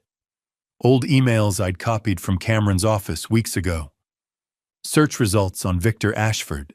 Anything that could help me understand the full scope of what they were planning. Victor Ashford was exactly what I'd suspected, a Manhattan art dealer with a legitimate gallery and an underground reputation. He'd been investigated by the FBI in 2019 for trafficking stolen art, but the case had fallen apart due to lack of evidence. Now he operated in the gray area between legal and illegal brokering deals for wealthy collectors who didn't ask too many questions about provenance. In one of Cameron's old emails, I found a message to Ashford. 17 pieces. 20th century American art. Owner willing to sell. Documentation will be signed and notarized. Let me know your offer. 17 pieces, my entire collection. They were planning to forge my signature on the sales documents after I was committed. Once I was declared incompetent, my signature wouldn't matter anymore. They could sign whatever they wanted, and no one would question it. I felt sick. An hour later, Blake's text came through. Trevor Mason, investment banker. Also on our watch list. Dad, this is bigger than we thought. I'm coming tomorrow morning. Don't let them take you before I get there. A second later, an attachment arrived, a PDF file. I opened it with trembling hands. Trevor Mason, age 39. Investment banker at Crestview Capital, a private equity firm in Manhattan. On FBI watch list since 2022 for suspected money laundering and financial fraud. Not yet charged due to insufficient evidence. There was more. 2 prior relationships with wealthy women, both ending with mysterious financial losses. No charges filed. No evidence strong enough to prosecute. But the pattern was clear. Trevor was a professional con artist, and Lindsay wasn't his victim. She was his willing partner. Blake's text arrived an hour later. Trevor Mason, investment banker. Also on our watch list. Dad, this is bigger than we thought. I'm coming tomorrow morning. Don't let them take you before I get there. Friday morning, Dr. Gerald Russo arrived at my door with a briefcase and a smile that didn't reach his eyes. I'd been awake since 4, sitting in the attic with the tablet watching the live feed from Helen's portrait. Lindsay and Cameron had spent the night whispering plans I couldn't quite hear through the walls. But I knew what was coming. Russo's evaluation was the final piece. Once he signed the papers, they could take me to Evergreen. I heard the doorbell ring. Heard Lindsay's bright, false voice. Dr. Russo, thank you so much for coming. I made my way downstairs slowly, deliberately. I had to play the part, confused, compliant, harmless. If Russo suspected I knew what he was doing, he might change the plan, and I needed him on camera. Lindsay met me at the bottom of the stairs, her hand on my elbow. Dad, Dr. Russo is here to help you. Just answer his questions honestly, okay? I nodded. Okay. We sat in the living room. Russo in the armchair across from me, Lindsay and Cameron hovering nearby. Above us, Helen's portrait watched in silence. Russo opened his briefcase and pulled out a clipboard. Mr. Reynolds, how are you feeling today? I'm fine, doctor. Your daughter tells me you've been confused lately, Seeing things that aren't there, I kept my expression neutral. I don't know what she means. Russo made a note. He wasn't listening. He was going through the motions, checking boxes on a script he'd already written. What year is it? He asked. Who is the current president? Donald Trump. What day of the week is it? Friday. Can you count backward from 100 by sevens? It's 193, 86, 79, 72. I rattled off the sequence without hesitation. Russo frowned. Clearly he hadn't expected me to be so sharp. But he recovered quickly, flipping to the next page. Do you ever feel like people are watching you? He asked, his tone shifting, leading suggestive. I hesitated. Sometimes. Do you hear voices? I met his eyes. I sometimes hear my wife. But she's been dead for 8 months. Russo wrote quickly, underlining something. Auditory hallucinations. Do you feel safe in this house? I let a faint smile touch my lips. Should I not? He looked at me for a long moment, and I saw the flicker of suspicion in his expression. He knew I was sharper than Lindsay had told him, but it didn't matter. He'd already been paid. Confusion is natural at your age, Mr. Reynolds, he said, his voice patronizing. I'm not suffering from dementia, doctor. Lindsay stepped forward, her voice sweet and worried. Dad, please. Dr. Russo is just trying to help. I looked at her, my daughter, my little girl, and saw nothing but cold calculation in her eyes. The evaluation ended 20 minutes later. Russo stood, shook my hand with false warmth, and followed Lindsay and Cameron into the kitchen for a private consultation. I went upstairs to the attic, and I listened. The camera feed picked up every word. There are clear signs of paranoid delusions. Russo said, his voice clinical and detached. Possible early-stage dementia. He's a danger to himself. Cameron leaned against the counter. So you'll sign the commitment papers. Already done. Russo opened his briefcase and pulled out a thick stack of documents. Backdated to last week. He can be admitted immediately. I stared at the screen, my hands shaking. He'd filled out the forms before he'd even met me. The evaluation had been a sham from the start. Lindsay's voice was tense. Tomorrow morning, we'll ambulance at 7 a.m. before he wakes up. It'll be less traumatic before I wake up. Like I was a criminal being hauled off in the middle of the night. Cameron pulled an envelope from his jacket pocket and handed it to Russo. Your fee. As agreed, Russo took it without hesitation, tucking it into his briefcase. I zoomed in on the tablet screen, catching a glimpse of the cash inside. Thick, bundled bills. $50,000 or close to it. Every second of it was recorded. As soon as Russo left, I pulled out Blake's phone and sent a message. They're coming at 7 a.m. tomorrow. By ambulance. Blake's reply came 5 minutes later. I'll be there at 6 a.m. Don't let them take you. 6 a.m. 1 hour before the ambulance. If Blake was on time, I'd be safe. If he was late, I'd be gone. That evening, I watched Lindsay make another phone call. She stood in the living room, her back to Helen's portrait, her phone pressed to her ear. Now it's done, she said, her voice bright with excitement. Russo signed everything. Tomorrow morning, Dad goes to Evergreen. By noon, the transfers start. Trevor's voice crackled through the speaker, faint but audible. Meet me in Grand Cayman next Friday. Don't forget to leave the note for Cameron. He'll never suspect, Lindsay said, smiling. If he does, his name is on all the documents. He goes to prison, not us. Lindsay laughed, soft and satisfied, and I felt something in me harden into ice. That night, I didn't sleep. I sat in the attic reviewing every second of footage I'd captured. Russo's fake evaluation, the bribe, Lindsay's phone call with Trevor. I copied everything to 3 USB drives. One I hid in the paint supply box. One I tucked into the inner pocket of my jacket. and the third I slipped into an envelope and carried to Catherine Hayes's house at 2 in the morning. She answered the door in her bathrobe, her face pale with worry. "Walter, keep this safe," I whispered, pressing the envelope into her hands. "If anything happens to me, give it to Blake." She nodded, her grip firm. "I will." By the time I returned to the attic, it was nearly 5 a.m. Blake would arrive in an hour. The ambulance in 2. I just had to hold on. At 5:30 a.m., I heard a car pull up outside. Then another. I looked out the window and felt my stomach drop. 2 vehicles sat in the driveway.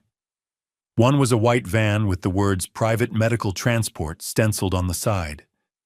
The other was a black sedan, windows tinted. They were early, an hour and a half early, and Blake wasn't here yet. Then I heard it, the sharp, unmistakable sound of breaking glass downstairs. The ambulance was supposed to arrive at 7 o'clock in the morning. But when I glanced at the clock on my tablet, 5:45 a.m., I heard the wail of a siren pulling up in front of my house. They had moved the schedule forward. I sat frozen in the attic for a heartbeat, my pulse hammering in my ears.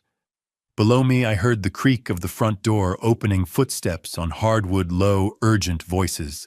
Cameron's voice. "Let's move fast. Get him before he wakes up." Lindsay's reply was soft, chillingly calm. "He's upstairs sleeping. We have time." I looked down at the tablet in my lap. The screen still showed the paused frame from last night's recording, Lindsay kissing Trevor Mason, the man she'd been plotting with all along. My finger hovered over the play button. Then I heard it, the heavy tread of boots on the stairs. They were coming for me. I grabbed the tablet, shoved it under my arm, and stood. My knees protested. I was 67 years old, not a young man anymore, but adrenaline sharpened everything. I stepped quietly to the attic door, cracked it open an inch, and peered down the hallway. 2 men in medical uniforms were at the top of the stairs. One carried a folded stretcher. The other held a clipboard and a syringe. Behind them stood Cameron, his face tight with impatience, and Lindsay, her expression blank and cold. "He's in the bedroom," Cameron said, gesturing. "Get him sedated and on the stretcher. We'll sign the paperwork downstairs." Lindsay added, her voice like ice. "Make it quick. I don't want the neighbors to see." The medics nodded and moved toward my bedroom. I stepped out of the attic doorway. "Looking for me," I said. All 4 of them froze. Cameron's eyes went wide. Lindsay's face drained of color. The 2 medics exchanged a glance, hands twitching toward their pockets. "Dad." Lindsay started, her voice suddenly bright and false. "You're awake, we were just—" "I know exactly what you were doing," I said. My voice was steady even though my heart was racing. I held up the tablet. "And I have proof." Cameron's face twisted. "You don't know what you're talking about. You're confused. That's why we're getting you help. The help." I laughed, a bitter sound. "You mean Evergreen Behavioral Center, the place where elderly people go in with millions and come out in body bags?" Lindsay's mask slipped. Her eyes narrowed. "Dad, you need to calm down." "I recorded everything," I said. I tapped the tablet screen. The video began to play, volume turned up high. Lindsay's voice filled the hallway. "How much longer until we can move the old man to Evergreen?" Cameron's reply. "Russo will sign off. I paid him $50,000. Then Lindsay again. $3.2 million in the bank, plus the paintings. $4.5 million total." The color drained from Cameron's face. One of the medics took a step back. Lindsay stood perfectly still, her jaw clenched. "You drugged me." I continued, my voice rising. "You isolated me. You bribed a psychiatrist to declare me insane. You forged documents. And you plan to steal everything I've worked for my entire life." Cameron lunged forward. "Give me that tablet. Touch it and you'll regret it," I snapped, stepping back. "I've already made copies, 3 of them. One is with my neighbor, Catherine Hayes. One is uploaded to a secure cloud account. And one is with my son Blake. At the mention of Blake's name, Lindsay's composure shattered. You called Blake? Her voice was shrill, now panicked. I didn't have to, I said. He's been investigating you for months. Cameron turned on Lindsay. You said Blake wouldn't be a problem. You said he was too busy with the FBI to care. He was, Lindsay shot back. Until your greed made us move too fast. The two medics edged toward the stairs. We're not part of this, one of them muttered. We were just hired to... Not hired by who? I demanded. The medic hesitated, then pointed at Cameron. Him. He paid us $5,000 to show up early and pick you up before... A sharp voice cut through the chaos from the front door below. Freeze. This is the FBI. All of us turned. Heavy footsteps pounded up the stairs. Blake appeared, first badge in hand, his face hard and cold. Behind him was a woman in a dark suit, Agent Sarah Mitchell, according to the ID clipped to her belt. Two uniformed police officers followed. Blake's eyes swept the scene, me clutching the tablet. Lindsay and Cameron, faces pale and frozen. The two fake medics' hands raised. Let everyone stays exactly where they are, Blake said. His voice was calm, controlled, but there was steel beneath it. He looked at me. Dad, are you all right? I nodded. I'm fine, but they're not. Blake turned to Lindsay. For a moment, something flickered in his eyes, pain maybe, or disbelief.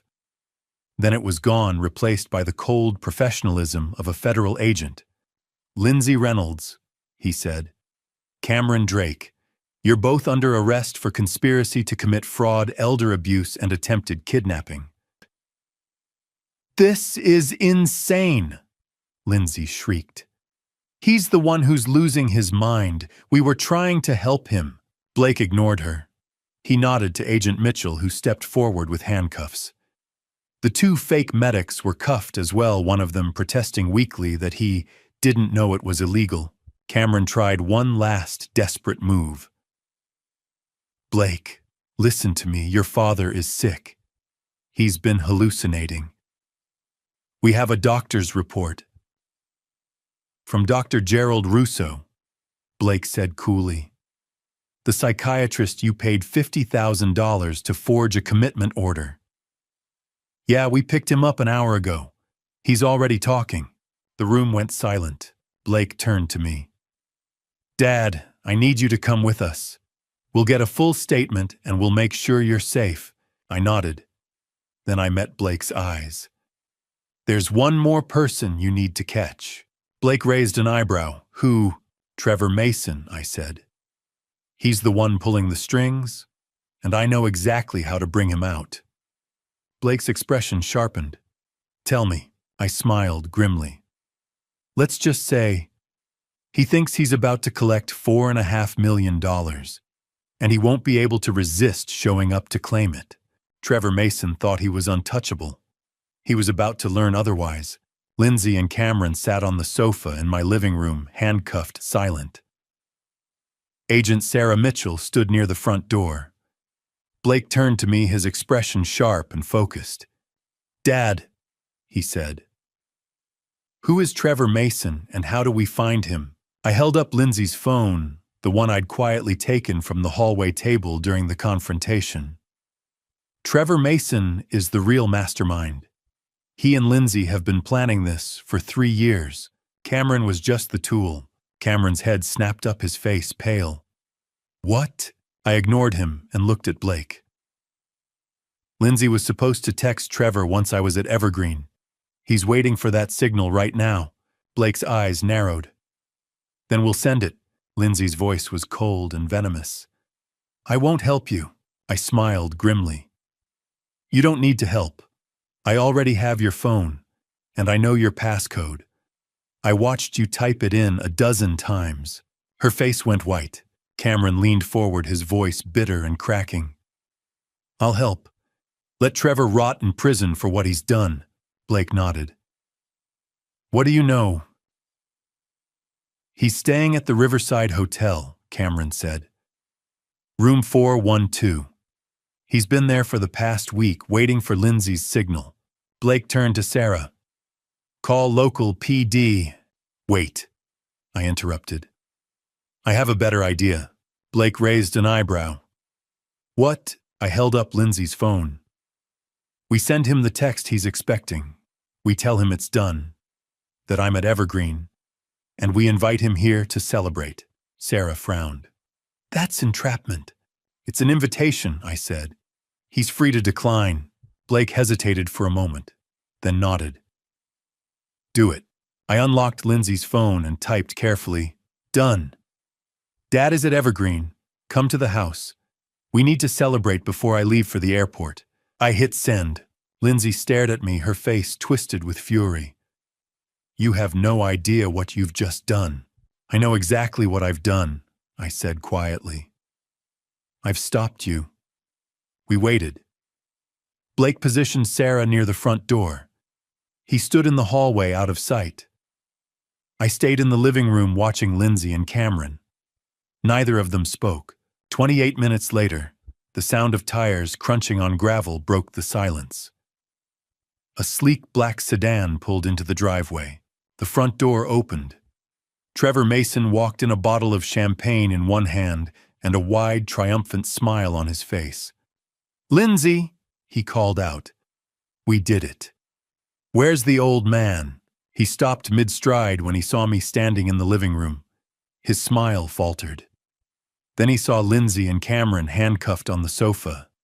His eyes widened. What the? Blake stepped out from the hallway, badge raised. Trevor Mason, FBI. You're under arrest.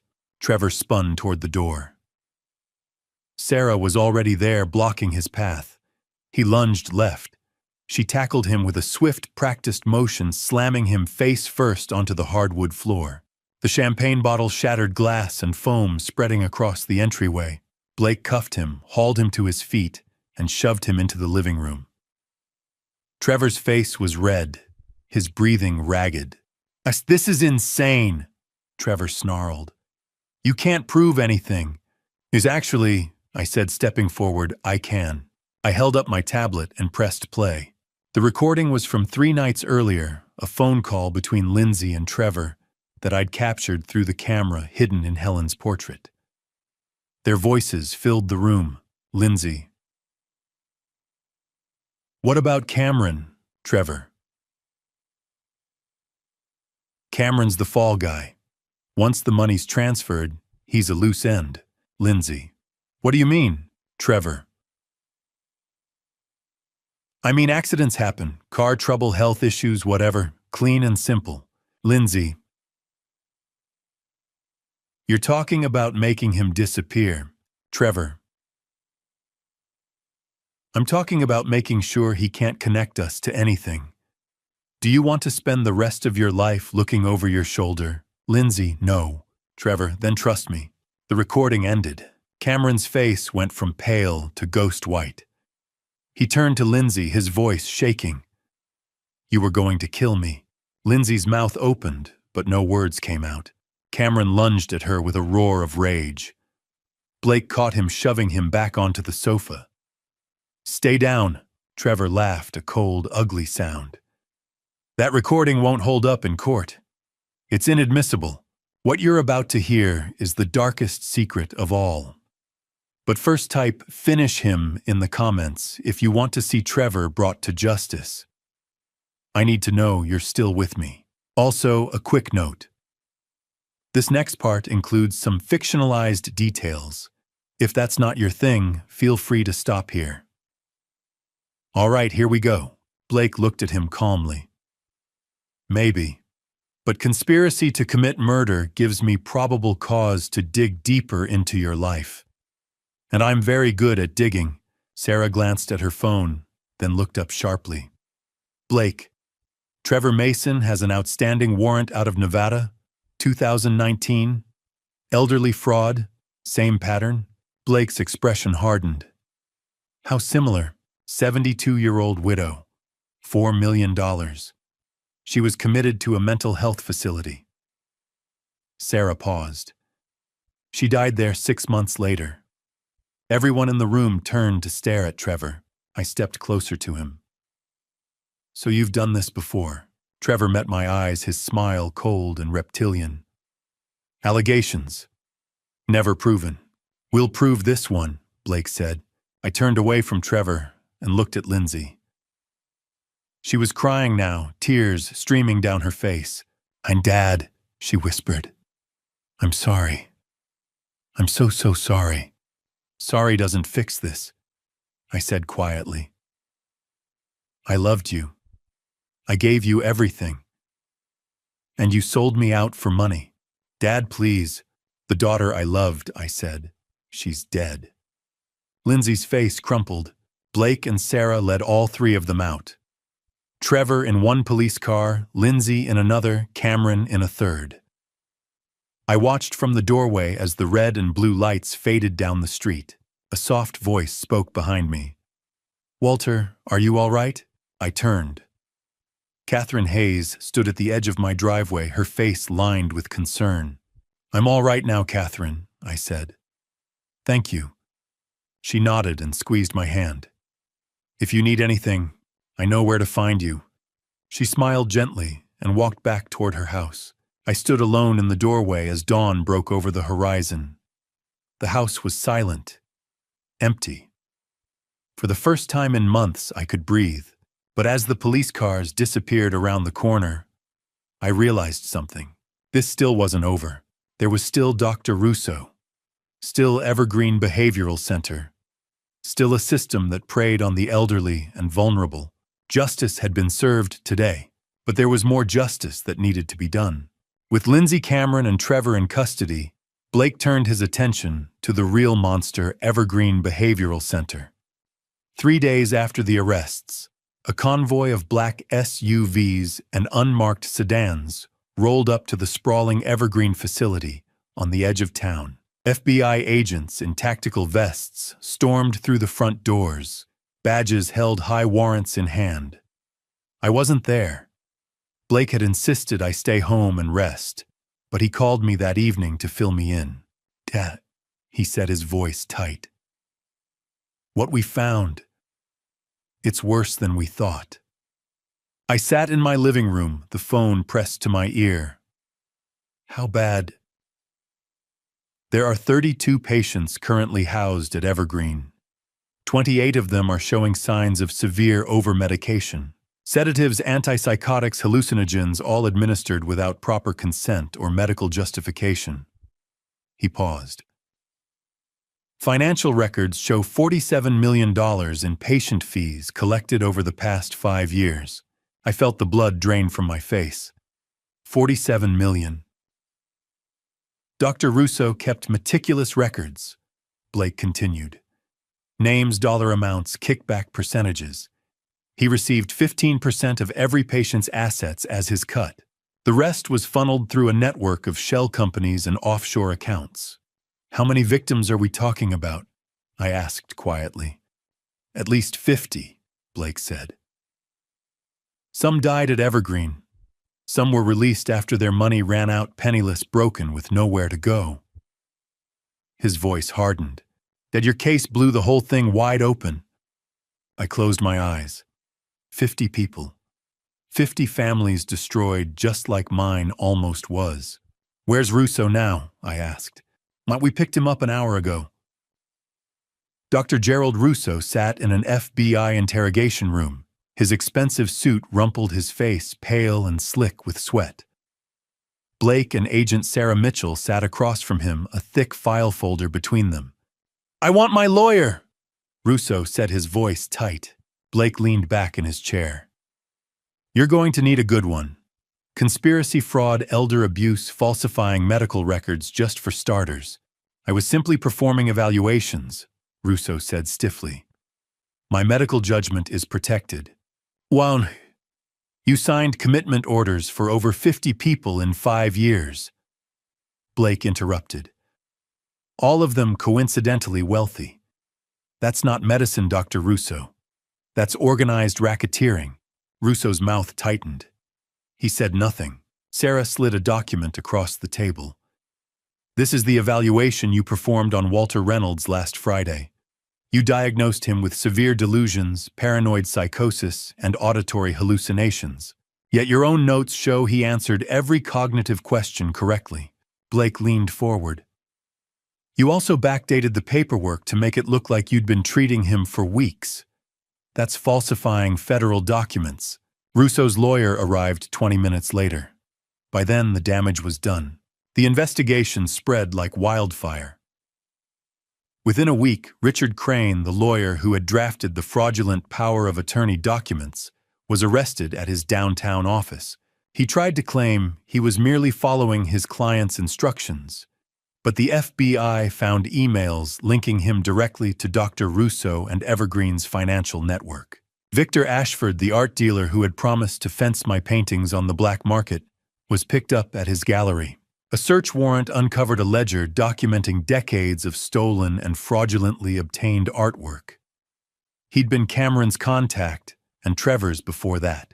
The scope of the conspiracy was staggering.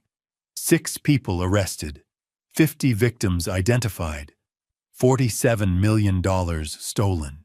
And at the center of it all, Evergreen Behavioral Center, a facade of compassion, hiding a machine designed to strip the elderly of their dignity, their autonomy, and their life savings.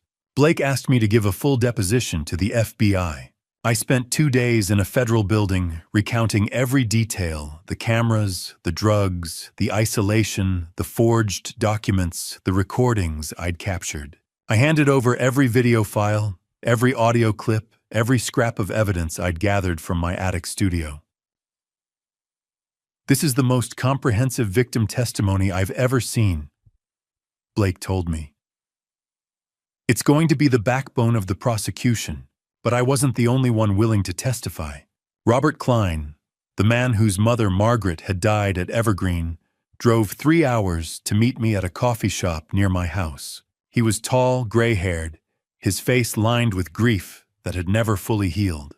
"Mr. Reynolds," he said, gripping my hand firmly, "what you did exposing them, you saved lives." I shook my head. "I wish I could have saved your mother." Robert's eyes glistened. "You got justice for her. That means more than you know." Margaret Lawson, the 71-year-old survivor I'd found during my research, also agreed to testify. I met her at a community center, where she now lived, a frail woman with fierce eyes and a walker. "I'll testify," she said, her voice steady despite the tremor in her hands. "Even if I have to do it from a wheelchair. They took everything from me, but they didn't take my voice." I reached across the table and squeezed her hand. "Thank you." The federal case moved swiftly. The evidence was overwhelming. Dr. Russo, Richard Crane, and Victor Ashford were indicted on multiple counts. Trevor Mason's prior Nevada warrant was upgraded to federal charges. Cameron and Lindsay faced conspiracy, fraud, elder abuse, and attempted kidnapping. Blake kept me updated every step of the way. "The U.S. attorney is pushing for maximum sentences," he told me. "They want to send a message that elder abuse won't be tolerated." I nodded. "Good." Evergreen Behavioral Center was shut down. The facility was seized by federal authorities, and the remaining patients were transferred to legitimate care facilities. A victims fund was established to try to recover some of the stolen assets, though I knew most of the money was gone forever. But the truth was out. The system that had preyed on the vulnerable had been dismantled, and the people responsible were going to pay. 3 months later, I stood outside the federal courthouse in a crisp autumn morning, the air cool and sharp. Blake walked beside me, his hand on my shoulder. "You ready for this?" he asked. I looked up at the imposing granite building, the American flag snapping in the wind above it. "Yes," I said. "It's time." Inside, the courtroom was packed. Robert Klein sat in the front row. Margaret Lawson was there in her wheelchair, flanked by her lawyer. Reporters lined the back wall, notebooks in hand. And at the defense table, flanked by federal marshals, sat Lindsay Cameron, Trevor, Dr. Russo, Richard Crane, and Victor Ashford. Today was sentencing day. It was time to face Lindsay one last time. Federal courtroom. Judge Patricia Coleman presiding. The moment I both dreaded and longed for. The courtroom was packed. I sat in the front row beside Blake, his hand resting on my shoulder. Catherine Hayes sat to my left, her face calm and composed.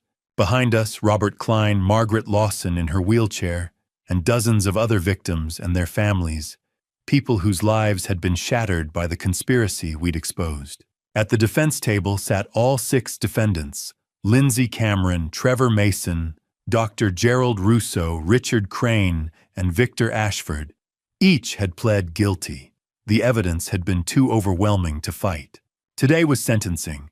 Judge Coleman, a stern woman in her early 60s with silver hair and sharp eyes, surveyed the courtroom. We will now hear victim impact statements. Margaret Lawson was first. A bailiff wheeled her to the front of the room. Her voice was thin but steady. My name is Margaret Lawson. I'm 71 years old. 4 months at Evergreen Behavioral Center cost me $1.8 million, my home and my dignity. Her hands trembled on the armrests of her wheelchair. I still have nightmares.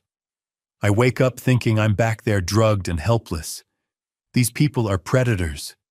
They deserve no mercy. She was wheeled back. The courtroom was silent. Robert Klein stood next. His voice was thick with grief. My mother died at Evergreen. She died confused, broken, thinking she'd lost her mind. But her mind wasn't lost. It was stolen. He looked directly at Dr. Russo. Mr. Reynolds fought back. My mother couldn't. So I'm asking this court to remember her, and all the others who didn't survive. Catherine Hayes spoke third. She stood tall, her voice clear. I watched my sister die in a facility just like Evergreen. Elder abuse happens in darkness, behind locked doors, in places we're told are for their own good. She paused. But abuse is not a private family matter. It's a crime, and it must be punished. Then it was my turn. I stood slowly, my legs unsteady. I walked to the podium and looked directly at Lindsay. She wouldn't meet my eyes. Your Honor, I began. My name is Walter Reynolds. I'm 67 years old, not ancient, not senile, not incompetent. Just 67. I took a breath. I spent 42 years restoring damaged paintings. I thought I could fix anything, repair what was broken, bring beauty back from ruin. But I've learned something: you can't restore someone who doesn't want to be saved. I looked at Lindsay again. She was staring at the table, her face pale. My daughter orchestrated a conspiracy to poison me, manipulate my mind, steal my life savings, and imprison me in a mental health facility. She used my love as a weapon. She drugged me. She isolated me. She forged documents to have me declared insane. My voice hardened. But this case isn't just about me. It's about Margaret. It's about Robert's mother. It's about 50 other victims whose names we'll never forget. It's about a system that preys on the elderly, that treats us as easy targets, as inconveniences, as wallets to be emptied. I straightened. I'm here to say we are not easy prey. We are strong. We are capable. And we will fight back. I looked at Judge Coleman. I ask this court to send a message: elder abuse will not be tolerated. Not in families, not in institutions, not anywhere. I returned to my seat. Blake squeezed my hand. Judge Coleman leaned forward, her expression grave. I have presided over many cases in my career. Few have disgusted me as much as this one. Her voice was cold and sharp. The systematic exploitation of elderly citizens, the corruption of medical and legal professionals, the betrayal of family trust. This case represents everything that is wrong with unchecked greed. She opened a file.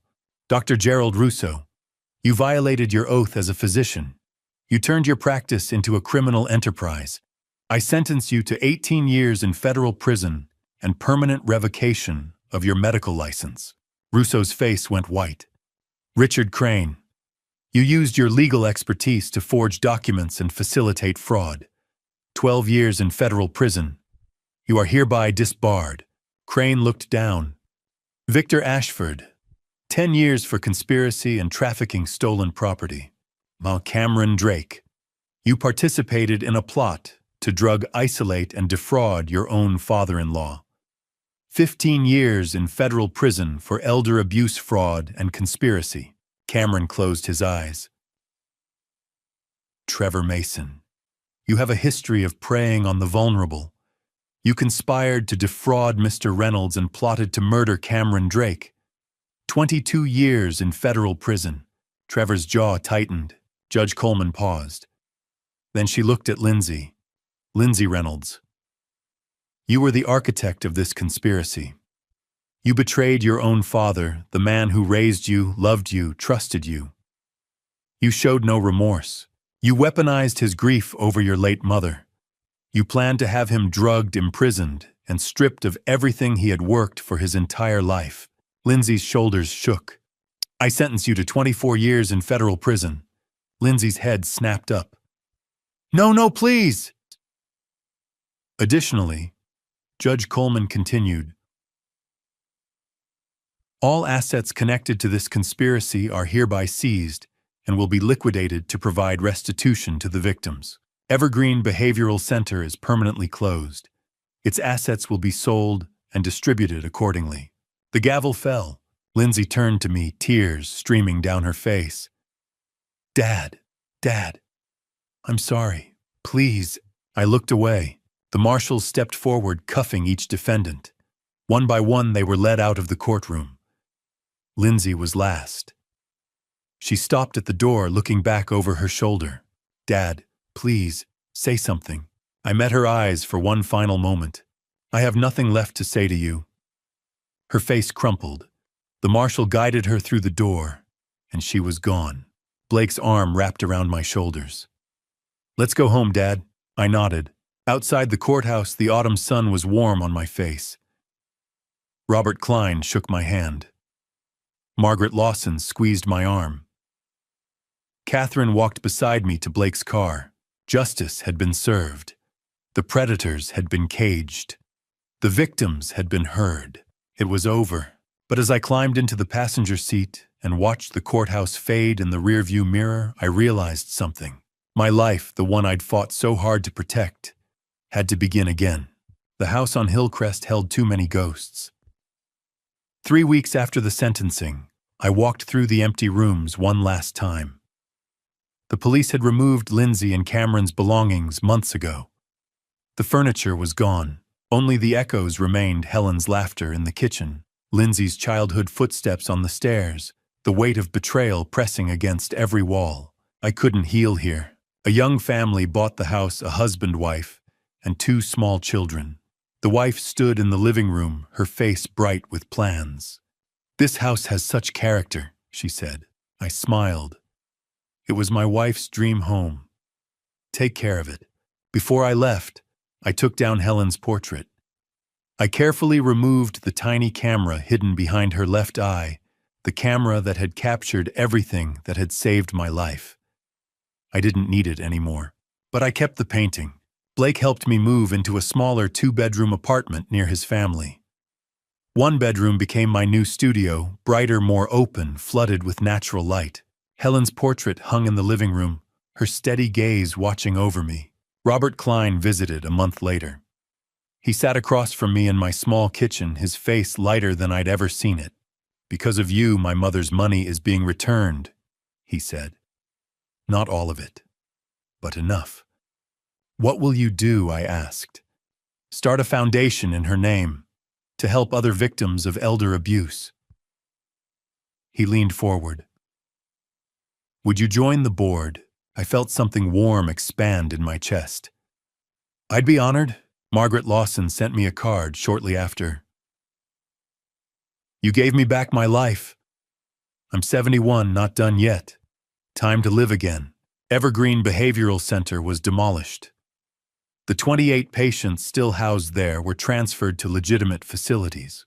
Many of them, freed from the toxic drugs, regained their mental clarity within weeks.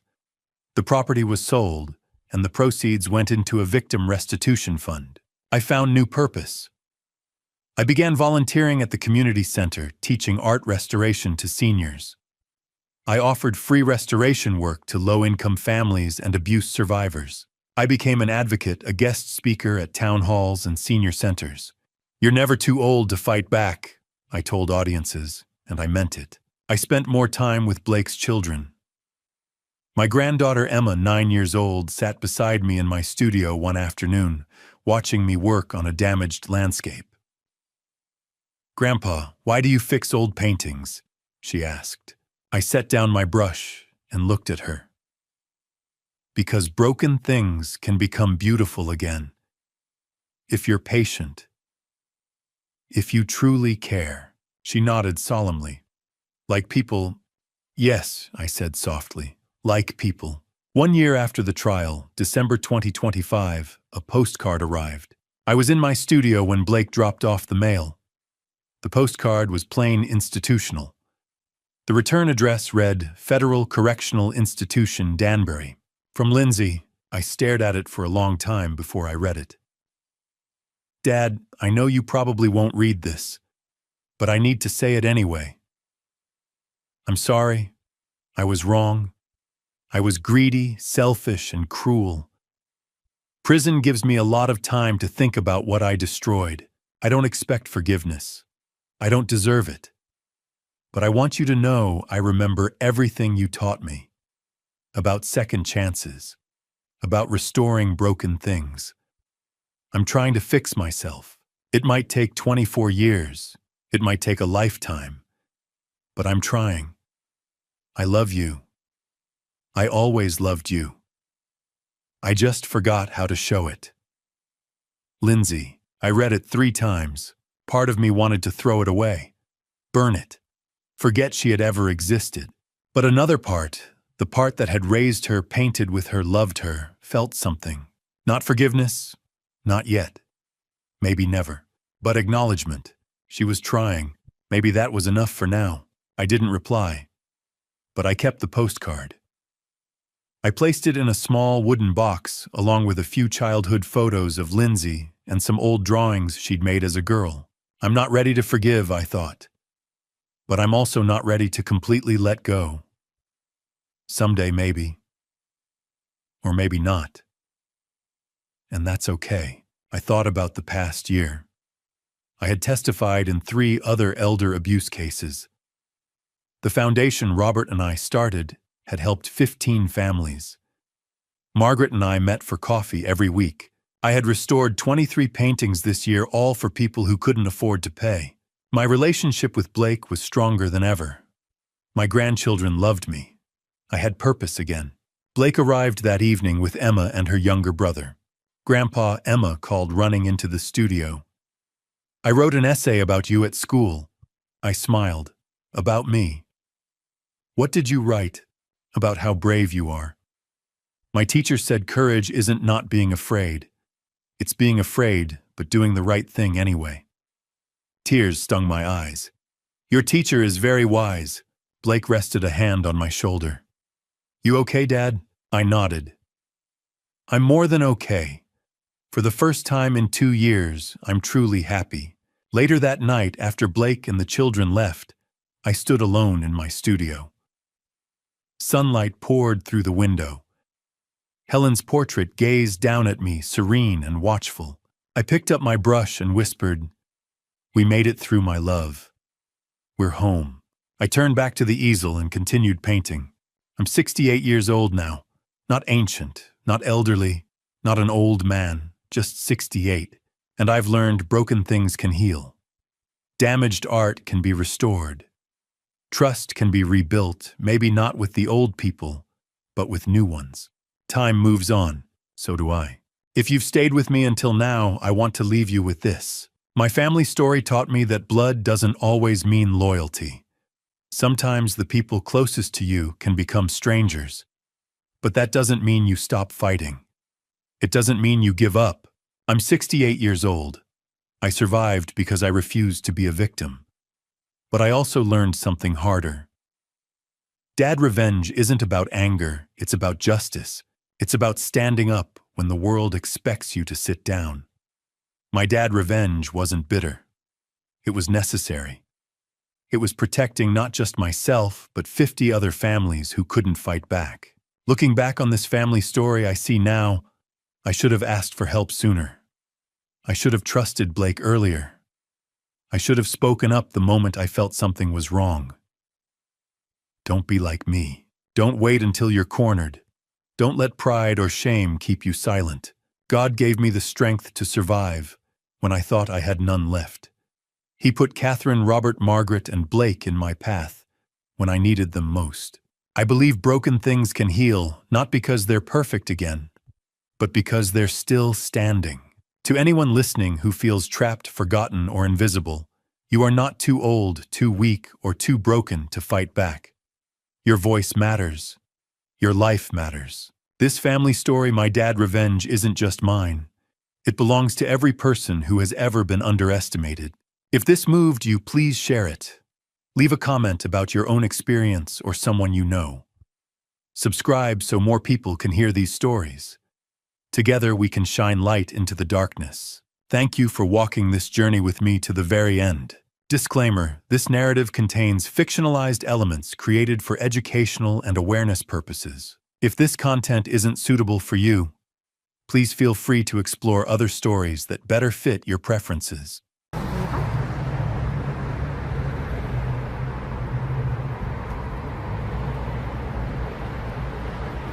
아, 여기 반대네.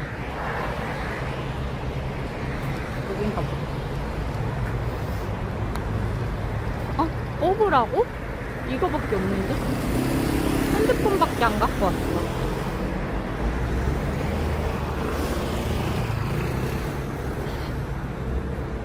근데 왜 오빠들 방송 안 키는데?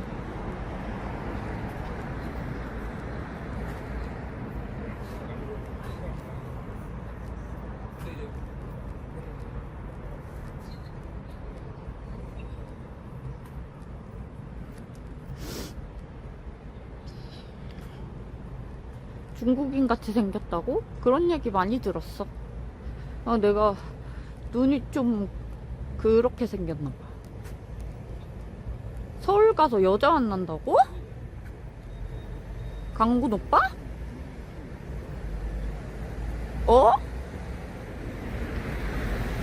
안 돼. 안 돼. 아니, 샛별 언니. 강군 오빠 여자 만나러 갔대. 어떡해? 어떡해? 나만 아니면 된다고? 너무하네. 잠깐만. 그것만 사면 돼. 샤인머스켓이랑 설탕이랑 감금주.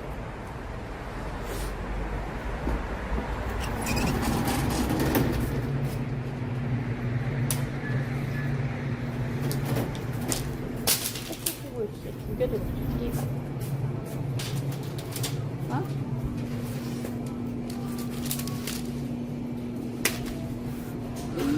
미쳤다. 잠깐만.